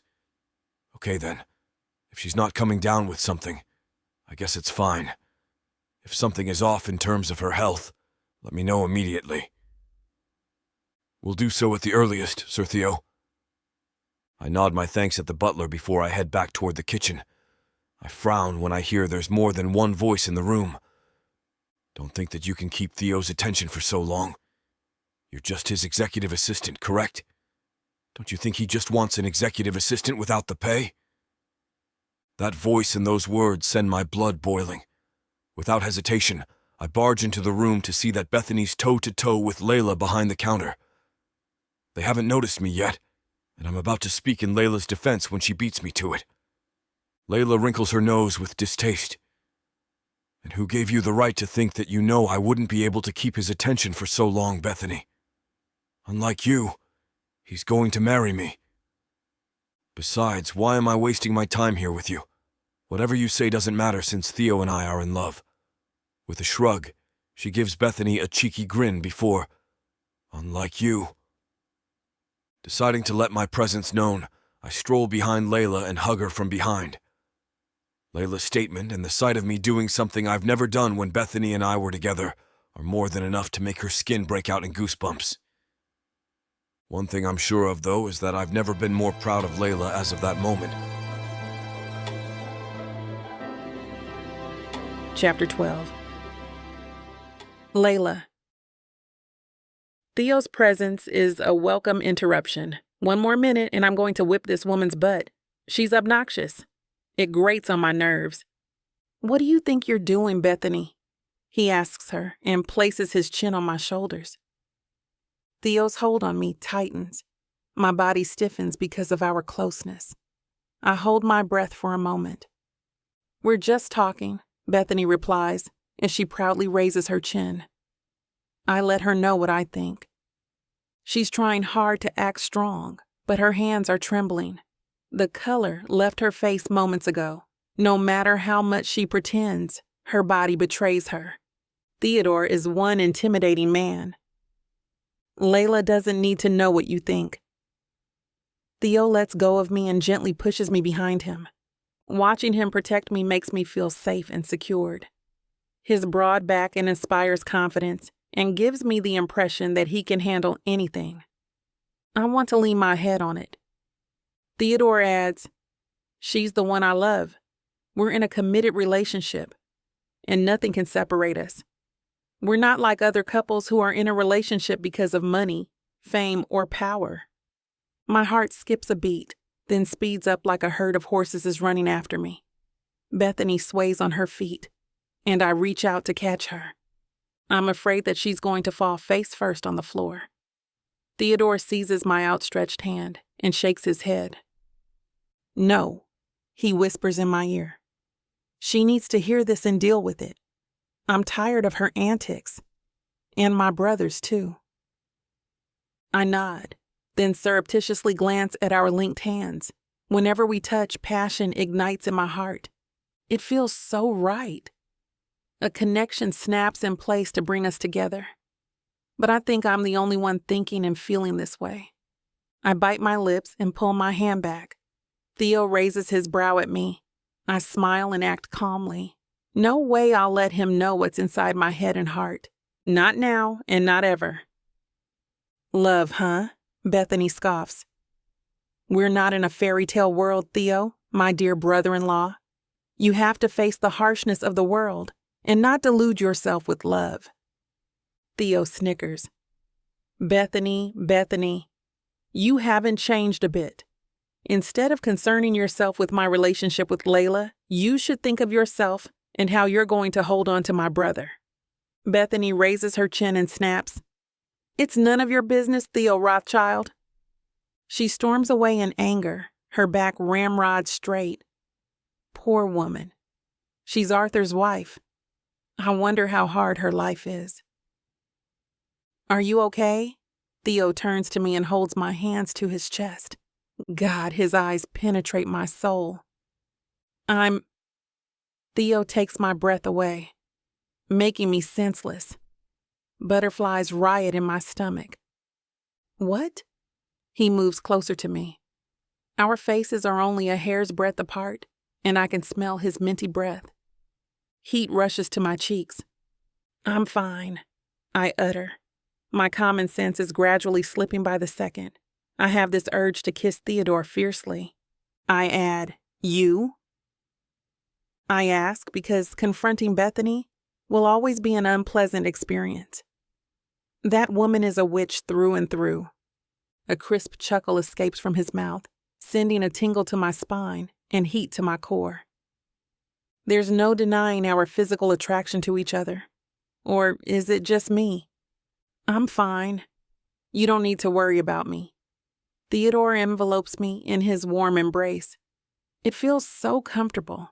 I bury my face on his broad chest, His minty scent invades my senses. It's so refreshing. Forgetting the previous confrontation with Bethany is easy when I'm in his arms. I wish this will go on forever. Theodore's warmth is lulling me to sleep. I'm ecstatic, he whispers in my ear. I look up at him, confused at his reaction. Another chuckle escapes his lips. Why? I ask, curious. You defended me from her, he says and raises my chin. I've never heard you defend me, and so passionately. What? He doesn't know? Even though we have our disagreements, I defend him most of the time, especially from the employees. I defend you a lot, I state, from everyone. I always make sure of it. Rumors have always surrounded me, Layla. People are constantly talking about me. But this is the first time I've heard someone, you, defend me. So ferociously, he says with a smile so gentle it makes me wonder if a soul possessed him. It's part of my duties. So many discoveries about this man surprised me. The more I know him, the more I sink deeper into our act. There's a different side of Theodore that he hides from the world. Theodore grins and kisses me on both cheeks. His lips are scorching, burning my body with his. Thank you very much, he whispers as he tucks a strand of my hair behind my ear. For your dedication to your work, despite me being a lousy boss. Pies forgotten, I stand still in my spot for a minute, just watching Theodore's retreating back. My palms touch my cheeks, and they're hot. I'm embarrassed, but I follow after him. After packing our things, we say our goodbyes to Grandma. Fortunately, Arthur and Bethany aren't around. I heave a sigh of relief. As soon as we get in the car, I immediately close my eyes. Talking to Theodore won't do me any good, as I'm out of my wits right now. I'm in tenterhooks sitting in a small confined space with him. Tired? He asks. But I ignore him, closing my eyes and pretending to be asleep. It looks like you're so tired, he murmurs and focuses on driving. Have a nice sleep, Layla. My eyes are close, but my mind is alert. The latter keeps drifting to the kiss earlier, imprinting the feel of Theodore's lips against my skin. God, I feel embarrassed but alive. Sadly, I need to bury these feelings in my heart. I shouldn't take those gestures seriously. Theodore and I come from different worlds. Perhaps it's better if I don't cause unnecessary conflict to myself. I have to forget the kiss and ideas about Theodore. Chapter 13. Theodore. I never understood why men always feel so twitchy and they get all sweaty on their wedding day. As a bachelor with no plans to marry, I couldn't understand and don't see what's the big deal. However, now that I'm about to get married myself, I'm suddenly feeling all of those feelings that I make no bones in criticizing before. Because holy crap, this thing is nerve-wracking. I keep shifting from foot to foot since I took my position. My palms are starting to get clammy and... Is it getting hot in here? I'm starting to sweat. And I'm only standing at the altar in a church. Mark stands beside me as my best man. Other than he's my childhood friend, he also knows the true nature of this wedding. Besides, if not for him, I wouldn't have thought that Layla's perfect for the role of my pretend wife, so I guess he also earned that honor, even if it's not really a legitimate wedding. Hey man, relax. You're not terrified that Layla won't show up and leave you at the altar, are you? Mark teases. I turn to him with a look of horror. What do you mean she won't show up? Is that even a possibility? We have to go and make sure she's not skipping on me. I'm about to march off my perch at the altar when Mark just chuckles and grabs me by the arm. I open my mouth to tell him off, but then the music starts playing, and the massive doors open to reveal an angel that seems to be on its way to heaven via the church. However, this is no mere angel. It's none other than Layla in her stunning ball gown wedding dress, the one who's soon to be my wife. The notion would have scared me enough to run off from the altar and run for the hills. However, the thought of running off and have someone have this beautiful angel as their wife makes my blood boil. I snatch my arm from Mark as my bride approaches, with her sister walking her down the aisle in place of their deceased parents. Everything's a blur. The people, Mark stifling a laugh beside me, Layla's maid of honor, Kimmy, sniffling, and the entire place. Only one thing's clear to me. Layla Campbell, soon to be Layla Rothchild. I give an absent-minded nod at her sister as she gives Layla away, and we both face the priest. I don't really remember the whole process of the ceremony. All I want to do is to get this over with so I can have time with my wife. I mean, with Layla, so we can discuss our next move. We get to the part where we say our vows to each other. Looking into each other's eyes, it suddenly hits me. Since I took my place at the altar, I've been thinking about my reactions. The thought of Layla running off terrifies me.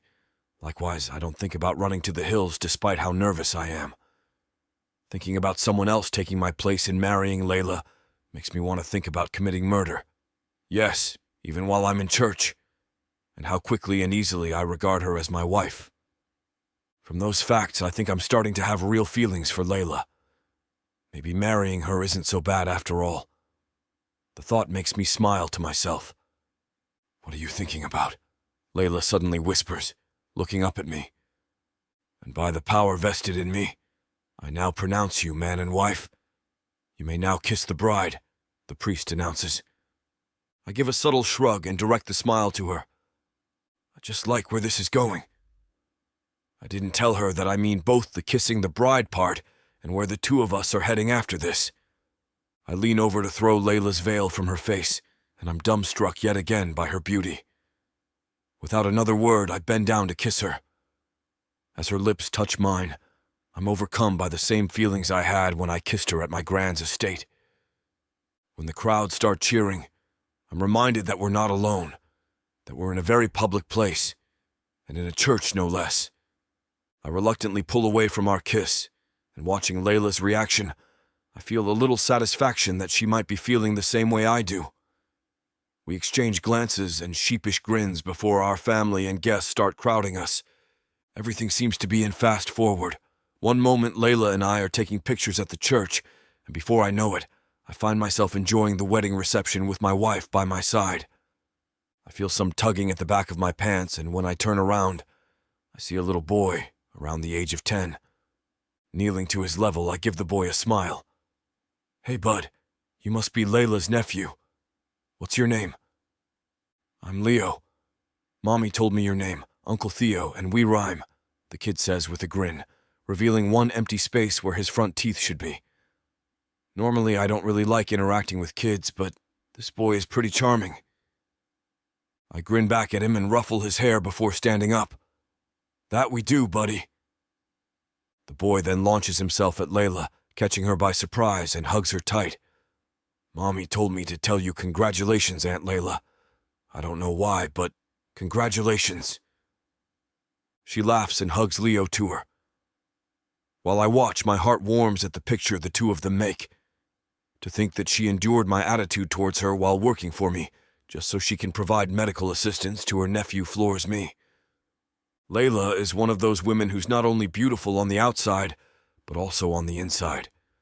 In fact, her beauty is the kind that starts from within, and it just kind of seeps out of her, making her glow with beauty, grace, and elegance that is so innate, she doesn't have to do much to let others see it. The thought of having this wonderful, extraordinary woman as my wife is humbling. Leo beams at me. I like him, Aunt Layla. It's like my name is a combination of your name and his name. Promise me, Uncle, that you and Aunt Layla will come visit me and Mommy, okay? At Layla's blush, I let out a bark of laughter. This kid is golden. Recovering from the fit of laughter, I nod and pat Leo's head. I promise, buddy. You can bet on that. In the meantime, I think I owe your Aunt Layla a dance. Layla bends down to kiss Leo's hair, and as soon as she straightens, I take her hand in mine and lead her to the dance floor. The music swells around us, and soon, we're both gliding on the dance floor. Just like what happened at the church, everything blurs around us with nothing but the music to accompany us as we dance our first dance as husband and wife. Chapter 14. Layla.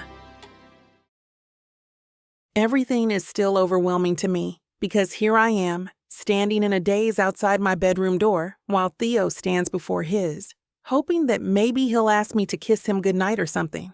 I don't know why I'm hoping he'll do such a thing. We already talked about not doing stuff like that since we're not really married and we're not really in a relationship with each other. So waiting for something that's not supposed to happen is crazy. I know. I don't get myself either. Maybe I'll blame this on the euphoria I've been having since I walked down that aisle.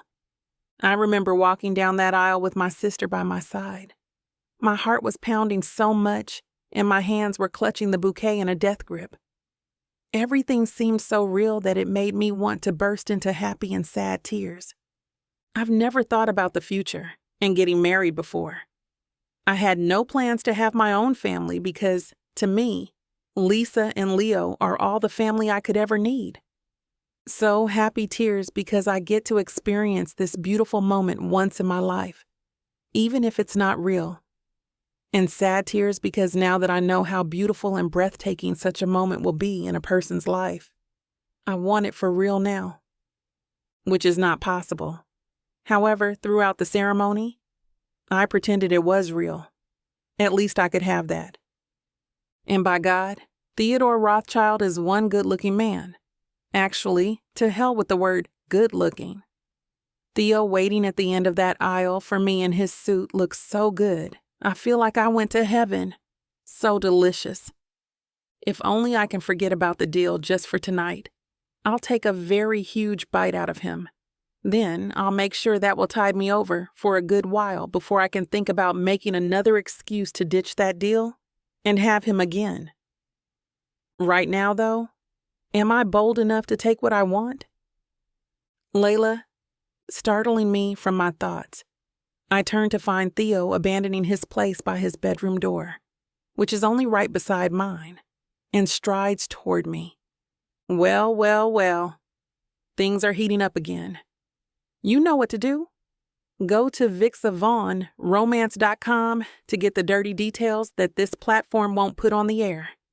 I know it sucks, but at least you can get a 40% discount with code VIXA40 to make up for it. Use it while it lasts and apply it to every digital product in your cart. Back to the story. Chapter 15. Theodore. It's been a few weeks since Layla and I got married, and there's only one word fit enough to describe my experience with her so far. Divine.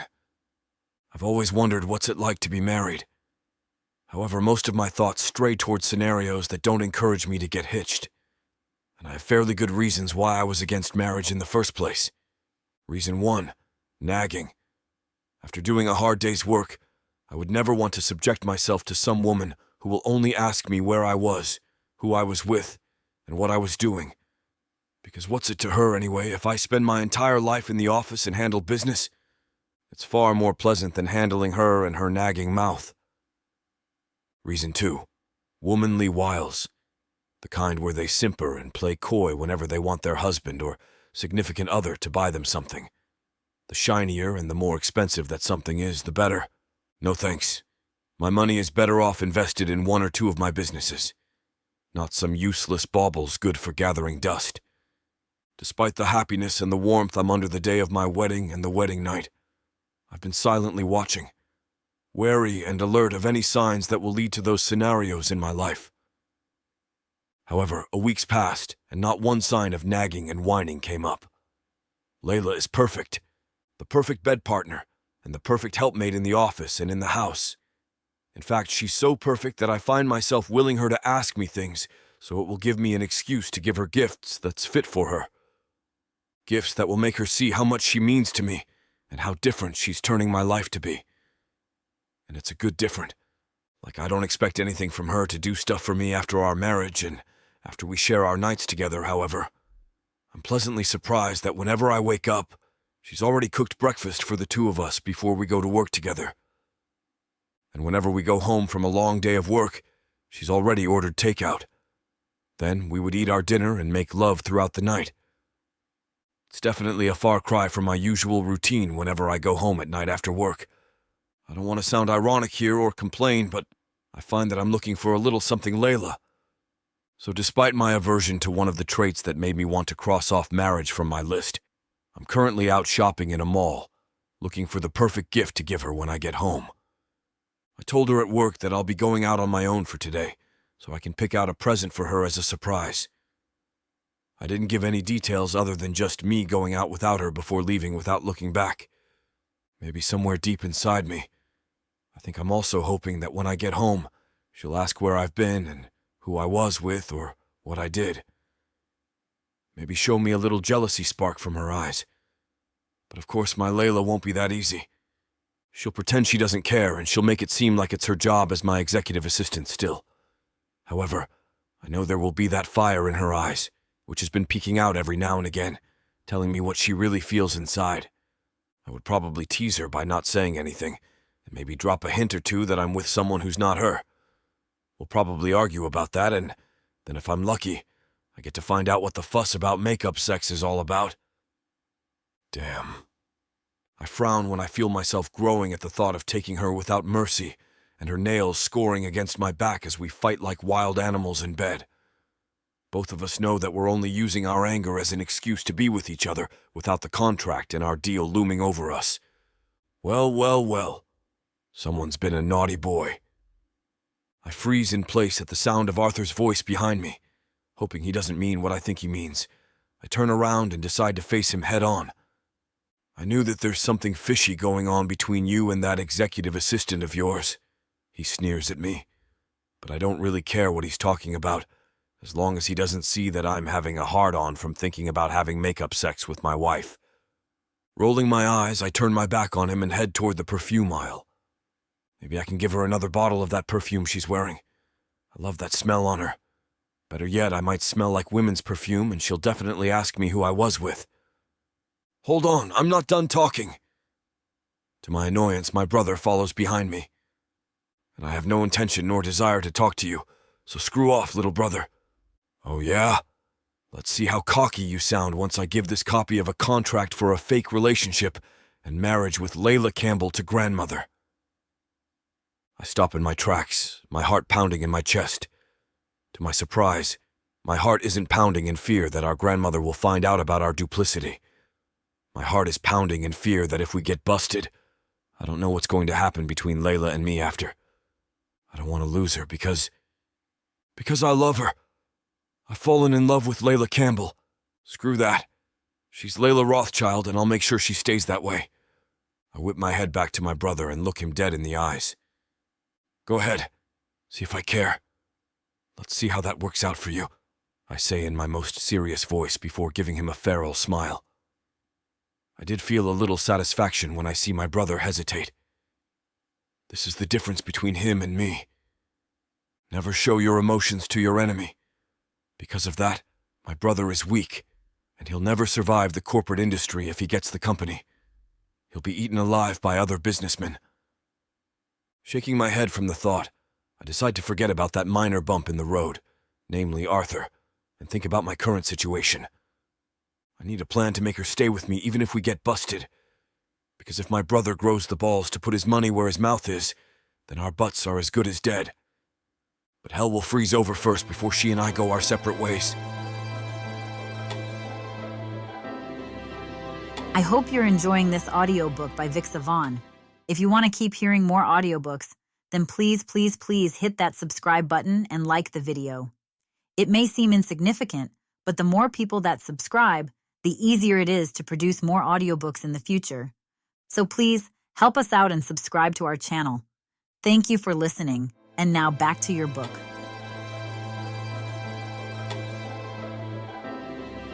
Chapter 16. Layla. No.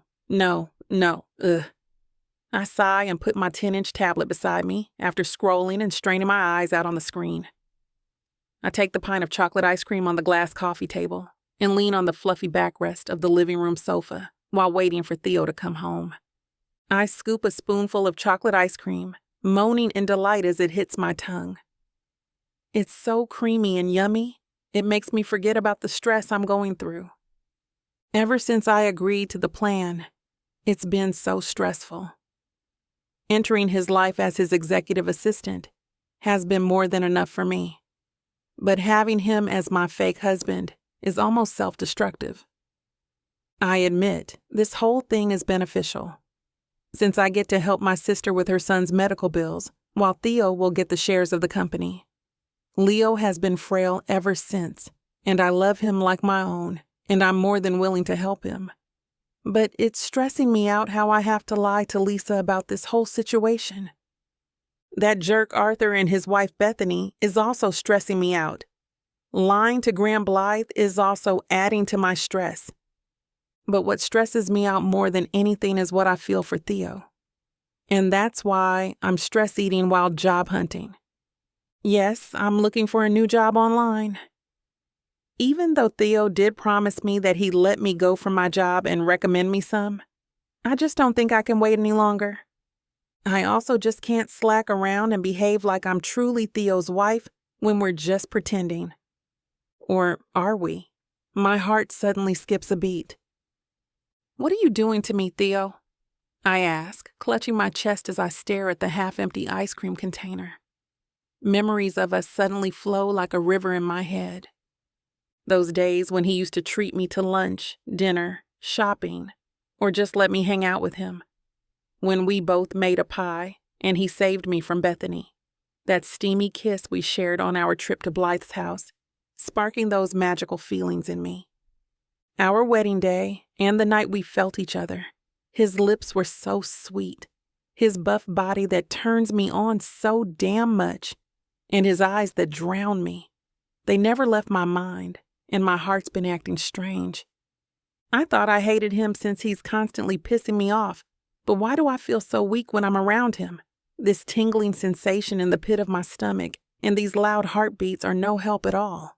And never have I ever felt so safe and sound around someone. That warmth and scent that calms me, it's like I finally found my home. I think, crap. I love him. I slap my face and shake my head. Oh gosh, please stop. What a silly notion. I can't be in love with him. No, he's off limits, but damn, Theo. I curse in my head as I massage my temples. Okay, I admit. He's hot, and I even think I may have a little crush on him. But for Pete's sake, love is such a strong word. Ugh. I ruffle my hair in frustration. He's really getting into my nerves. His handsome face keeps on popping in my head. It's so annoying. I grab my tablet back for distraction and continue scrolling, looking at a bunch of job openings, which truthfully can't match the salary that I get from Theo. "What are you doing?" I yelp, hearing that familiar voice behind me. I turn around, meeting Theo's furrowed eyebrows as he watches me intently. "Theo, you're here." I greet him with a nervous smile and chuckle as I put my tablet on the sofa face down. But then he walks up to me, picks up the tablet, and stares at the screen with confusion. "What is this?" he asks and looks at me. I'm looking for a new job." I bite my lip and look away. He's in front of me and that makes my face heat up. His eyes squint. "What? Why are you doing that?" "It's because I actually love you, and I don't know if this is right or wrong." "It's because what, Layla?" he asks in his firm voice. He's acting all bossy, which I only witness when we're working together. What's with him? I take a deep breath and place the ice cream on the coffee table. "I know you'll be recommending me a new job soon, but I want to work now, Theo, and that's why I'm looking for a job online." He scoffs. "What?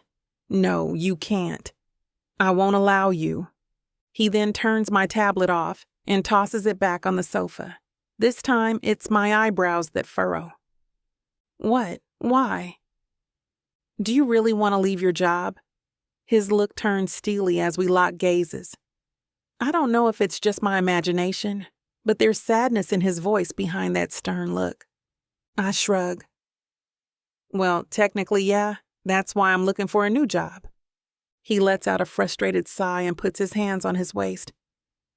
I know our 6 months is almost over, Layla, but are you really that eager to leave? He asks again, and I swear I'm almost at my limit. I roll my eyes at him. Oh, come on, Theo. We've talked about this. You're making me feel like I'm the worst boss and husband, Layla. I scoff, having enough of this. Why does it matter to you? We both agreed that I can leave my job if I marry you, Theo, and in return, you get to keep the company. It's in our agreement. Agreement? What agreement? Our eyes go wide as we hear that familiar voice behind us. We turn around, and we see the last person we want to overhear what we're just arguing about. Gran. Chapter 17. Layla. A lump is stuck in my throat when Gran's voice echoes in the room. Her faint presence gives us an unpleasant surprise as she stands in front of us. Theo faces her, and sweat is already forming on his forehead. Gran, you're here. How long have you been standing there? Long enough to hear everything, sweetheart. Blythe then walks up to the single couch and sits on it. She places her hands on her knees and looks up to us with her gentle look. Now, would you please tell me what agreement you're both talking about? A deep silence fills the room. Gran only waits patiently for us to talk, but neither of us dares to. Theo and I look at each other, but I immediately look away and squirm on my spot. I can hear my blood rushing in my ear. One of the precious persons I know just heard us arguing about something she shouldn't have heard. I'm scared of how Blythe will react to all of this. We lied to her and took her for granted. So there's definitely no way that she isn't hurt. And what scares me is that she's an old woman, so it might be bad for her to get overwhelmed. But what scares me the most is what will happen to me, to Theo, and to us. The thought already breaks my heart. Gran, I'm sorry. Theo finally breaks the silence, and I clutch my chest. For what, dear? Blythe asks, and now I know where Theo got that stoic look, except her voice is still deceptively gentle. I begin to sweat and fidget. My feet are cold and I don't know where to look. Our deepest fear has come true, and we have no escape. I can barely swallow as I look at Theo. He sighs and his shoulders slump as he looks straight into Blythe's eyes. This, our marriage, it's all fake, Gran. It's all just an agreement. Blythe blinks, flickering her confused eyes at us. So all those things that you've shown me are lies? Theo lets out another sigh as he nods. Yes, Gran. Blythe closes her eyes as she nods. Another tense silence fills the room. And Layla, you agreed to it?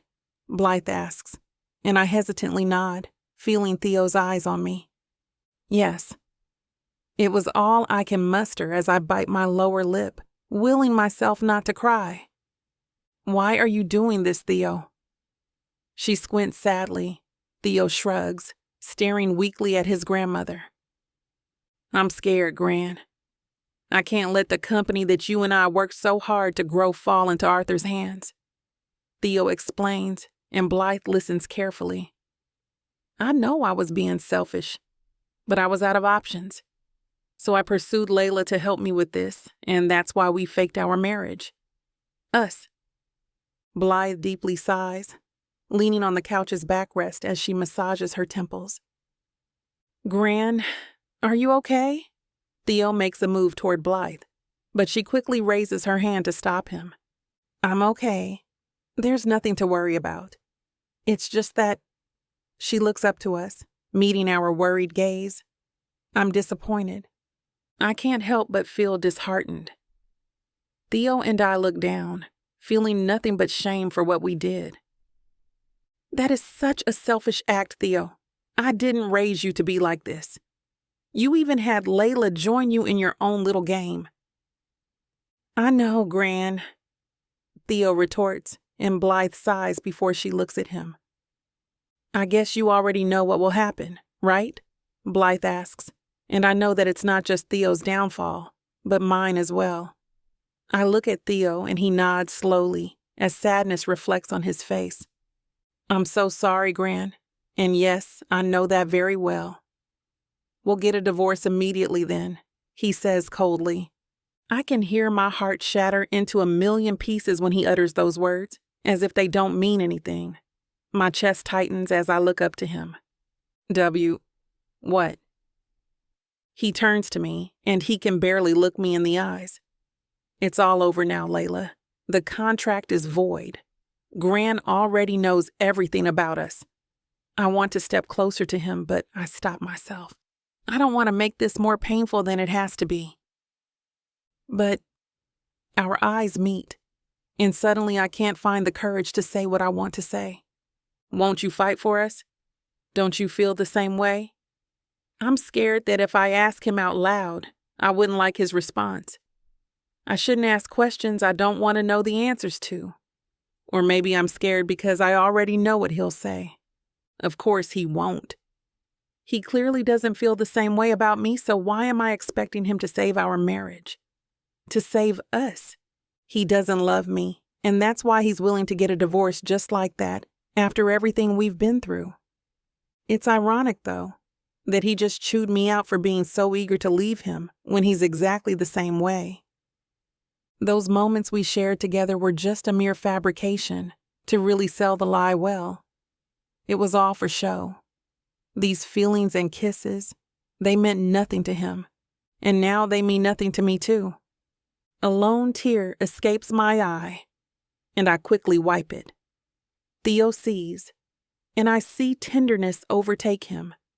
Layla, You're right. I cut him off with a smile. I try to hold back these damn tears, but my eyes keep betraying me.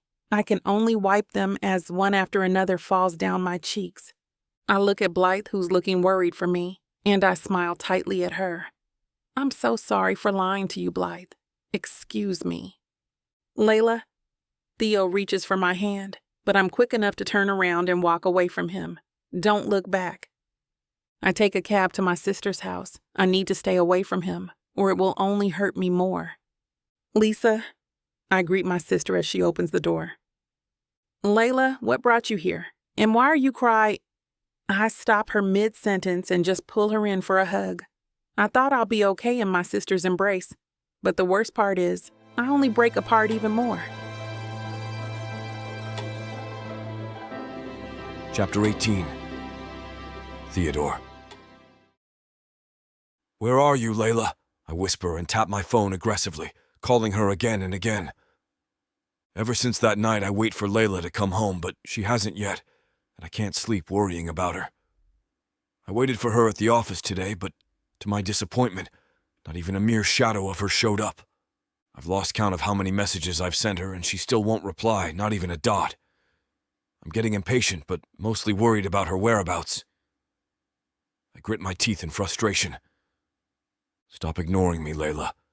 If you won't text me back, I will be forced to sue you for breaching the contract. I threaten her in a text and send it, putting the phone down on my table.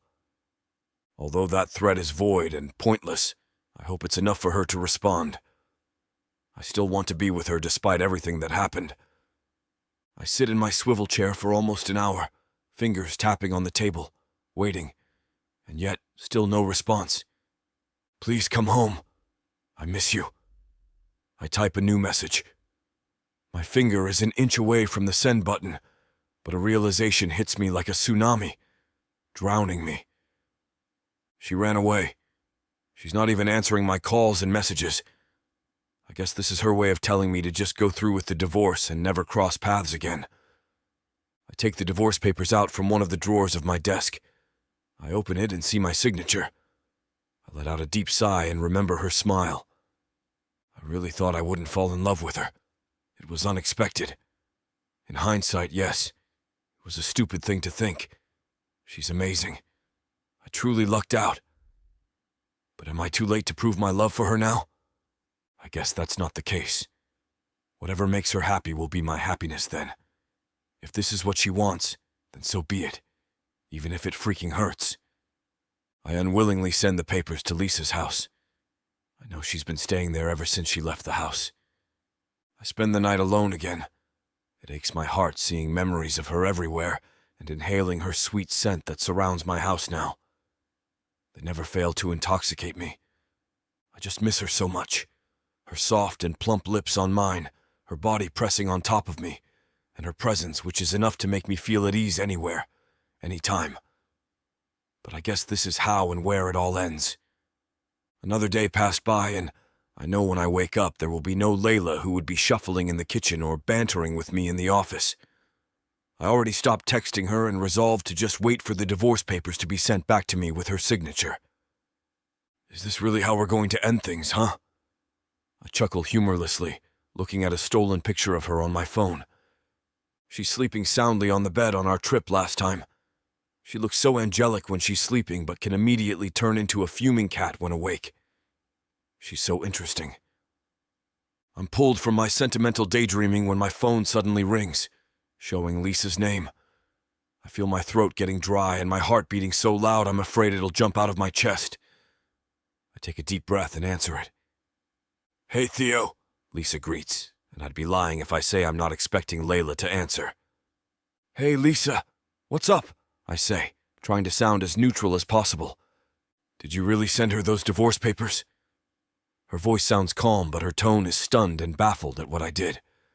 I rub the back of my neck, having a hard time answering her. I don't even know if Layla told her the truth about us or not. "Yeah. We have to. We don't think we can make it. I'm sorry, Lisa." I let out a deep sigh. "I understand, but are you really sure about your decision? Because you two seemed so happy to me." I massage my temples. "Yes, but my heart says no. Aren't you going to fight for your marriage? You guys have to talk this out at least, and not just walk away from each other and file those divorce papers." "I want to, Liz, I do, and I've been trying to reach out to her. I've been texting her countless times and calling her every minute, but she never answers, I admit, aware of the possibility that she might be listening in. My sister's always on her period, isn't she?" She jokes, making me smile for a second, effectively diffusing the tension a little. "Is she there? Can I talk to her for a moment?" Lisa gasps. "Whoa, hold up right there. I thought she's on her way to you. She's not there yet?" My eyebrows furrow. "What? No, she's not. I didn't know that. She even brought the papers with her, so I thought she's giving them to you personally." I stand from my chair. It's already dark out and I'm starting to feel worried, already thinking of all the places where she might be. "How long has she been gone? Do you know where she could have gone?" I close my laptop, leaving my work undone. Layla is more important to me. "She left around an hour ago. That's why I thought she's already with you. I'm sorry, Theo. I have no idea where else she would go." I nod. "It's okay. I'll just go find her then. Call me when you hear from her." I quickly grab my car keys and my suit jacket and head out the door. "Go get your girl, Theo."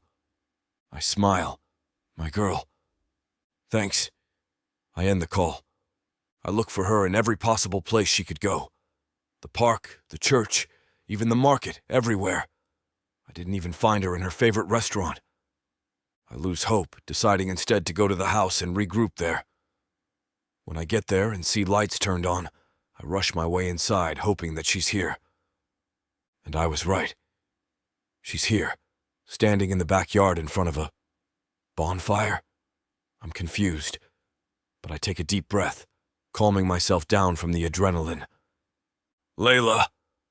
She turns around with the fire's light illuminating her beauty. I can't resist smiling, feeling incredibly happy to finally see her again. Chapter 19. Layla. The flame dances in the bonfire, lighting the backyard surroundings. I'm all alone in Theo's house. After I received the divorce papers at Lisa's house, I spent an hour cussing Theo's name as my heart broke all over again. The night he told me he wants us to get divorced, it hurt me a lot. It felt like he was so eager to break things off between us after Grandma Blythe found out about us. To him, there was no use for our marriage anymore. Since then, I've been trying to find answers and clarity about my feelings for him. I know that I find him bossy and arrogant. He's just so macho, and it's gotten on my nerves since then. But ever since this fake marriage began, something has changed. That tingling feeling swarming inside my stomach, those giddy smiles we give to each other, the frenzied heartbeats when he's around, and how I feel safe and sound around him. I feel at home when I'm with him, even though he pisses me off more often than I would have liked. I love him, and now I know what I want to fight for, and I'm here to fight for it. I look at the divorce papers in my hand again. It deeply hurts seeing he's already signed them. Then I hear a car engine outside. My heart skips a beat, then starts thundering wildly. Wait, I thought I was mad at him? I let out a sigh, trying to compose myself while anticipating his presence. I miss him so much, and I just want to run to him and crash my lips against his sweet lips. But we have to settle this once and for all. Layla. He's here. He found me. I smile discreetly at the thought. I look at him over my shoulder before I fully turn around to face him. He's panting hard, and there's a mix of worry and relief in his handsome features. Theo.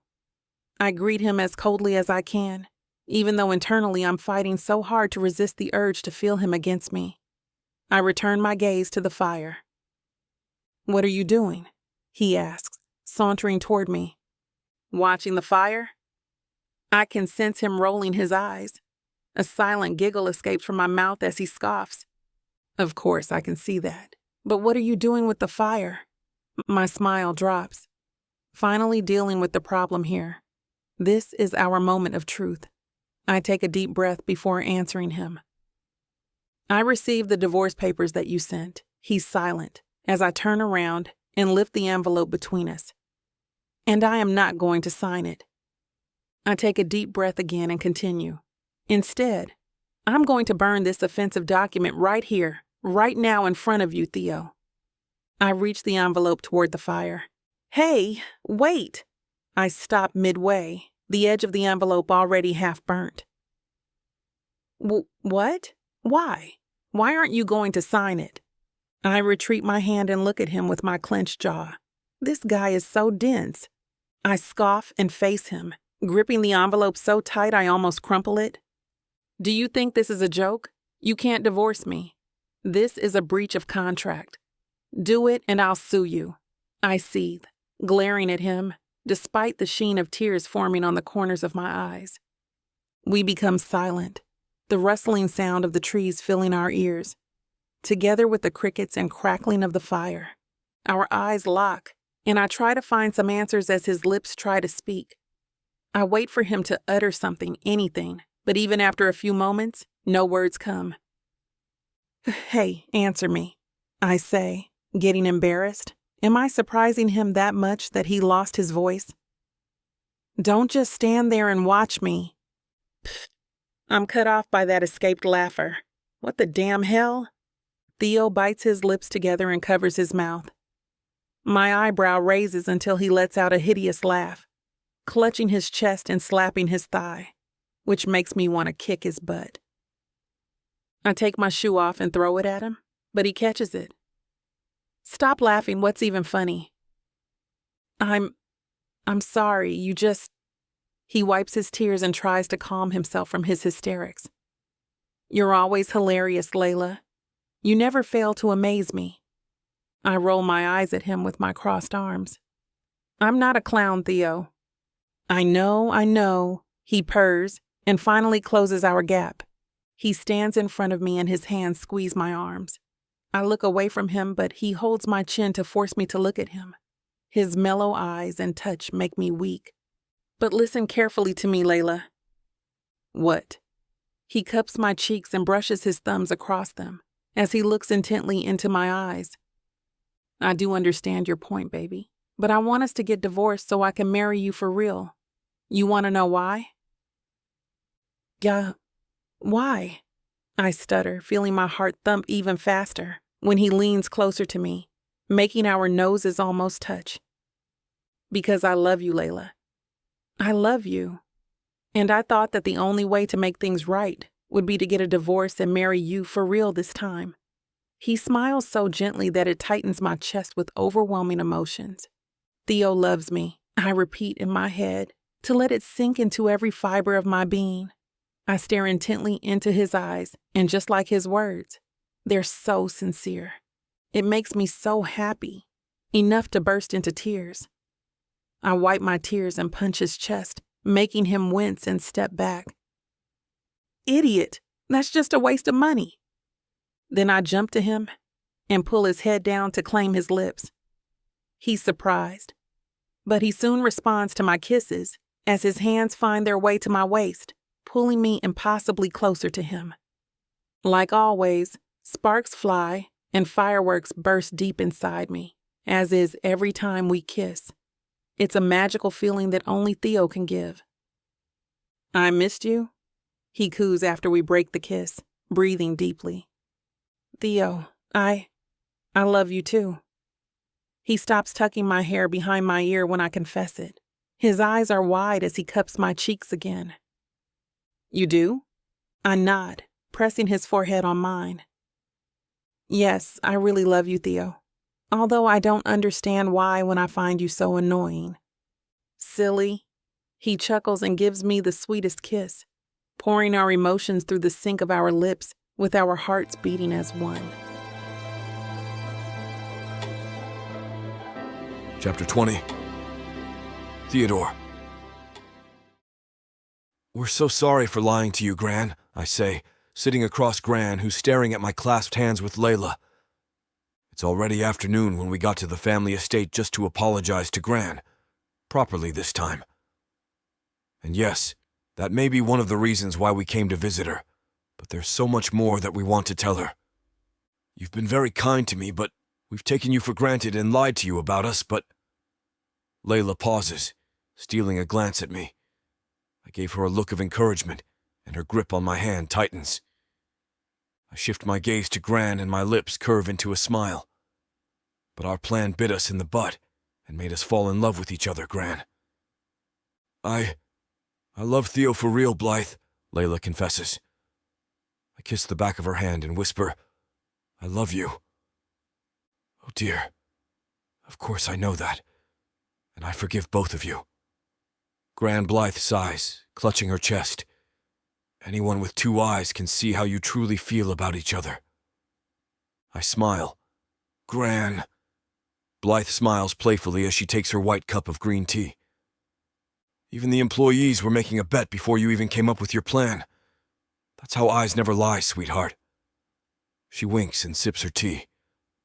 Layla and I look at each other, happy that we have Gran's blessing. And also, I had no plans to give the company to your younger brother, because even though I love him as much as I love you, he'll never be matured enough to work hard. She sighs as she puts the cup back to its saucer. What do you mean, Gran? Our eyes meet, and she smiles tenderly at me. I'm giving you the company, Theo. I've already signed it before. This happened. I huff in relief. Are you serious? I confirm, smiling. She nods with confidence. Why, yes. I stand up, pulling her for a hug. Gran. I engulf myself in her warm embrace, and she calls Layla to join us. She taps our backs before she lets us go. Congratulations to the both of you. I'm truly happy that you finally admitted that you love each other. Thank you so much, Gran, I whisper, feeling blissful as I have the most precious women in my arms. Days passed, and everyone congratulated me for the wonderful news of owning our company. Layla, my soon-to-be wife again, is so happy as well. Without her, I wouldn't have achieved my dream, so it's time for me to return the favor. I brought Layla to the private beach that our family owns, and this afternoon we took my yacht so we can watch the beautiful sunset. She's holding onto the railings with eyes closed, feeling the sun's warmth as it radiates her beauty. She looks so beautiful in that deep red dress that wraps tightly around her sexy body, especially with that deep V-neck that's revealing her cleavage. I stand behind her as I sprinkle her exposed shoulder with light kisses. "Isn't it beautiful?" I ask, letting my hand hold her waist while my other hand reaches inside the back pocket of my black trousers. "It is. I love it here. Thank you for bringing me here." And she turns to kiss my cheek. Her eyes sparkle even more when she sees dolphins from afar jumping onto the sea.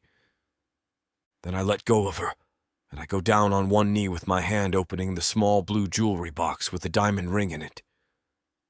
"But I do think you'll love this even more if you let me put this on your ring finger." My heart pounds faster, but she turns around with knitted eyebrows. "What are you talking? Marry me." I surprise her, making her tongue-tied. Her eyes start to water as she stares at the ring that's shining beautifully in front of her. She clutches her chest, smiling so sweetly until she scoffs. "Is that even a question? Duh, of course I'll marry you, I do." And with that, I put the ring on her left hand's ring finger with a chuckle. This woman does intrigue me in so many ways, and that's one of the reasons why I love her. Our grand wedding happened days after. We remade our vows with sincerity and love in front of everyone, our friends and families. Her sister Lisa and her son Leo, Gran and Arthur, and even the employees are present as well. It was the best day of our lives. But nothing's better than spending your wedding night with your wife in sexy lingerie under that silky white robe. Sorry to interrupt again. I know no one likes missing out on a spicy grand finale, but unfortunately this platform won't allow us to air what's about to happen next. To make up for this, we're offering a 40% discount on the full, unabridged version of this audiobook when you go to vixavonromance.com and apply code VIXO40 at checkout. Thank you for listening to Vix of Vaughn Romance.